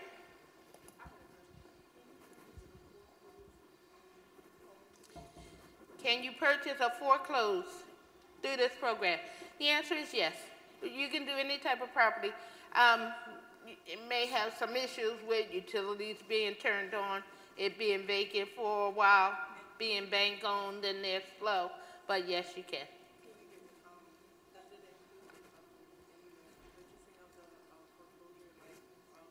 I'm supposed to let you do this. Repairs. And yeah, there is a rehab piece to this loan as well, you guys. So if you do buy a property, as long as Matthew said this earlier, it fits within your affordability, we can factor in the repairs. All right. All right. That was questions. If I get confused on this, I can call any of these numbers here and just ask general questions in their home. Well, no. I mean, you can. Philadelphia office number is listed on page 2, but member services will pick up after 3 rings, or you can call member services for help. You have to wait till you get your NAC ID. They're going to verify some information, and they are more than willing to help. If you can't get our office directly, it makes no sense calling Newark or Baltimore or California, but Member Services is there to help you. Well, I think we can call this a wrap. All right, Thank you guys for coming. All righty. Perfect. Thank you. Before you go, real quick, before you go, that's okay. Before you go, let's give them a big hand for their presentation. So I only need like 30 seconds. So I want to give you an opportunity for home ownership too, but it's the greatest home opportunity that exists. And that's Jesus said, in my Father's house, there's many mansions. If it were not so, I would have told you. So I want everyone to bow their heads for a quick word of prayer. We're going to be out here in 30 seconds. So if you don't have that home ownership in heaven, if you've never received Jesus Christ as your personal Lord and Savior, the Bible says in John 3:16, for God so loved the world that he gave his only begotten Son, that whosoever believeth in him would not perish but have everlasting life. So if you have never made heaven your home, if you've never received Jesus Christ as your Lord and Savior, most of the people here are from Victory, they're church members. I know other church members. I'm going to lead you in a simple prayer. And the Word of God says, if you believe in your heart that Jesus Christ is the Son of God and God rose him from the dead, you will be saved. For with the heart man believes into righteousness, and with the mouth confession is made unto salvation. So if you've never done that before, we're all going to pray together. And if you pray that prayer, make that declaration, your eternal home is in heaven. So let's just all stand on our feet. Let's just pray this simple prayer together. And just make this declaration. Say, Jesus, I believe that you are the Son of God, and God rose you from the dead. You sacrificed your life for me. Jesus, I thank you. And I declare today that you are the Lord of my life. Cleanse me with your precious blood and forgive me of every sin. Jesus, today I declare that you are the Lord of my life. Now, before you leave, I want you to look at 2 or 3 people, smile at them. Come on, put a big smile on your face and declare out loud, Jesus Christ is the Lord of my life. Amen. You are dismissed, and make sure you do follow the information, read the book. It's on Facebook, Pastor Gary. Facebook. It is on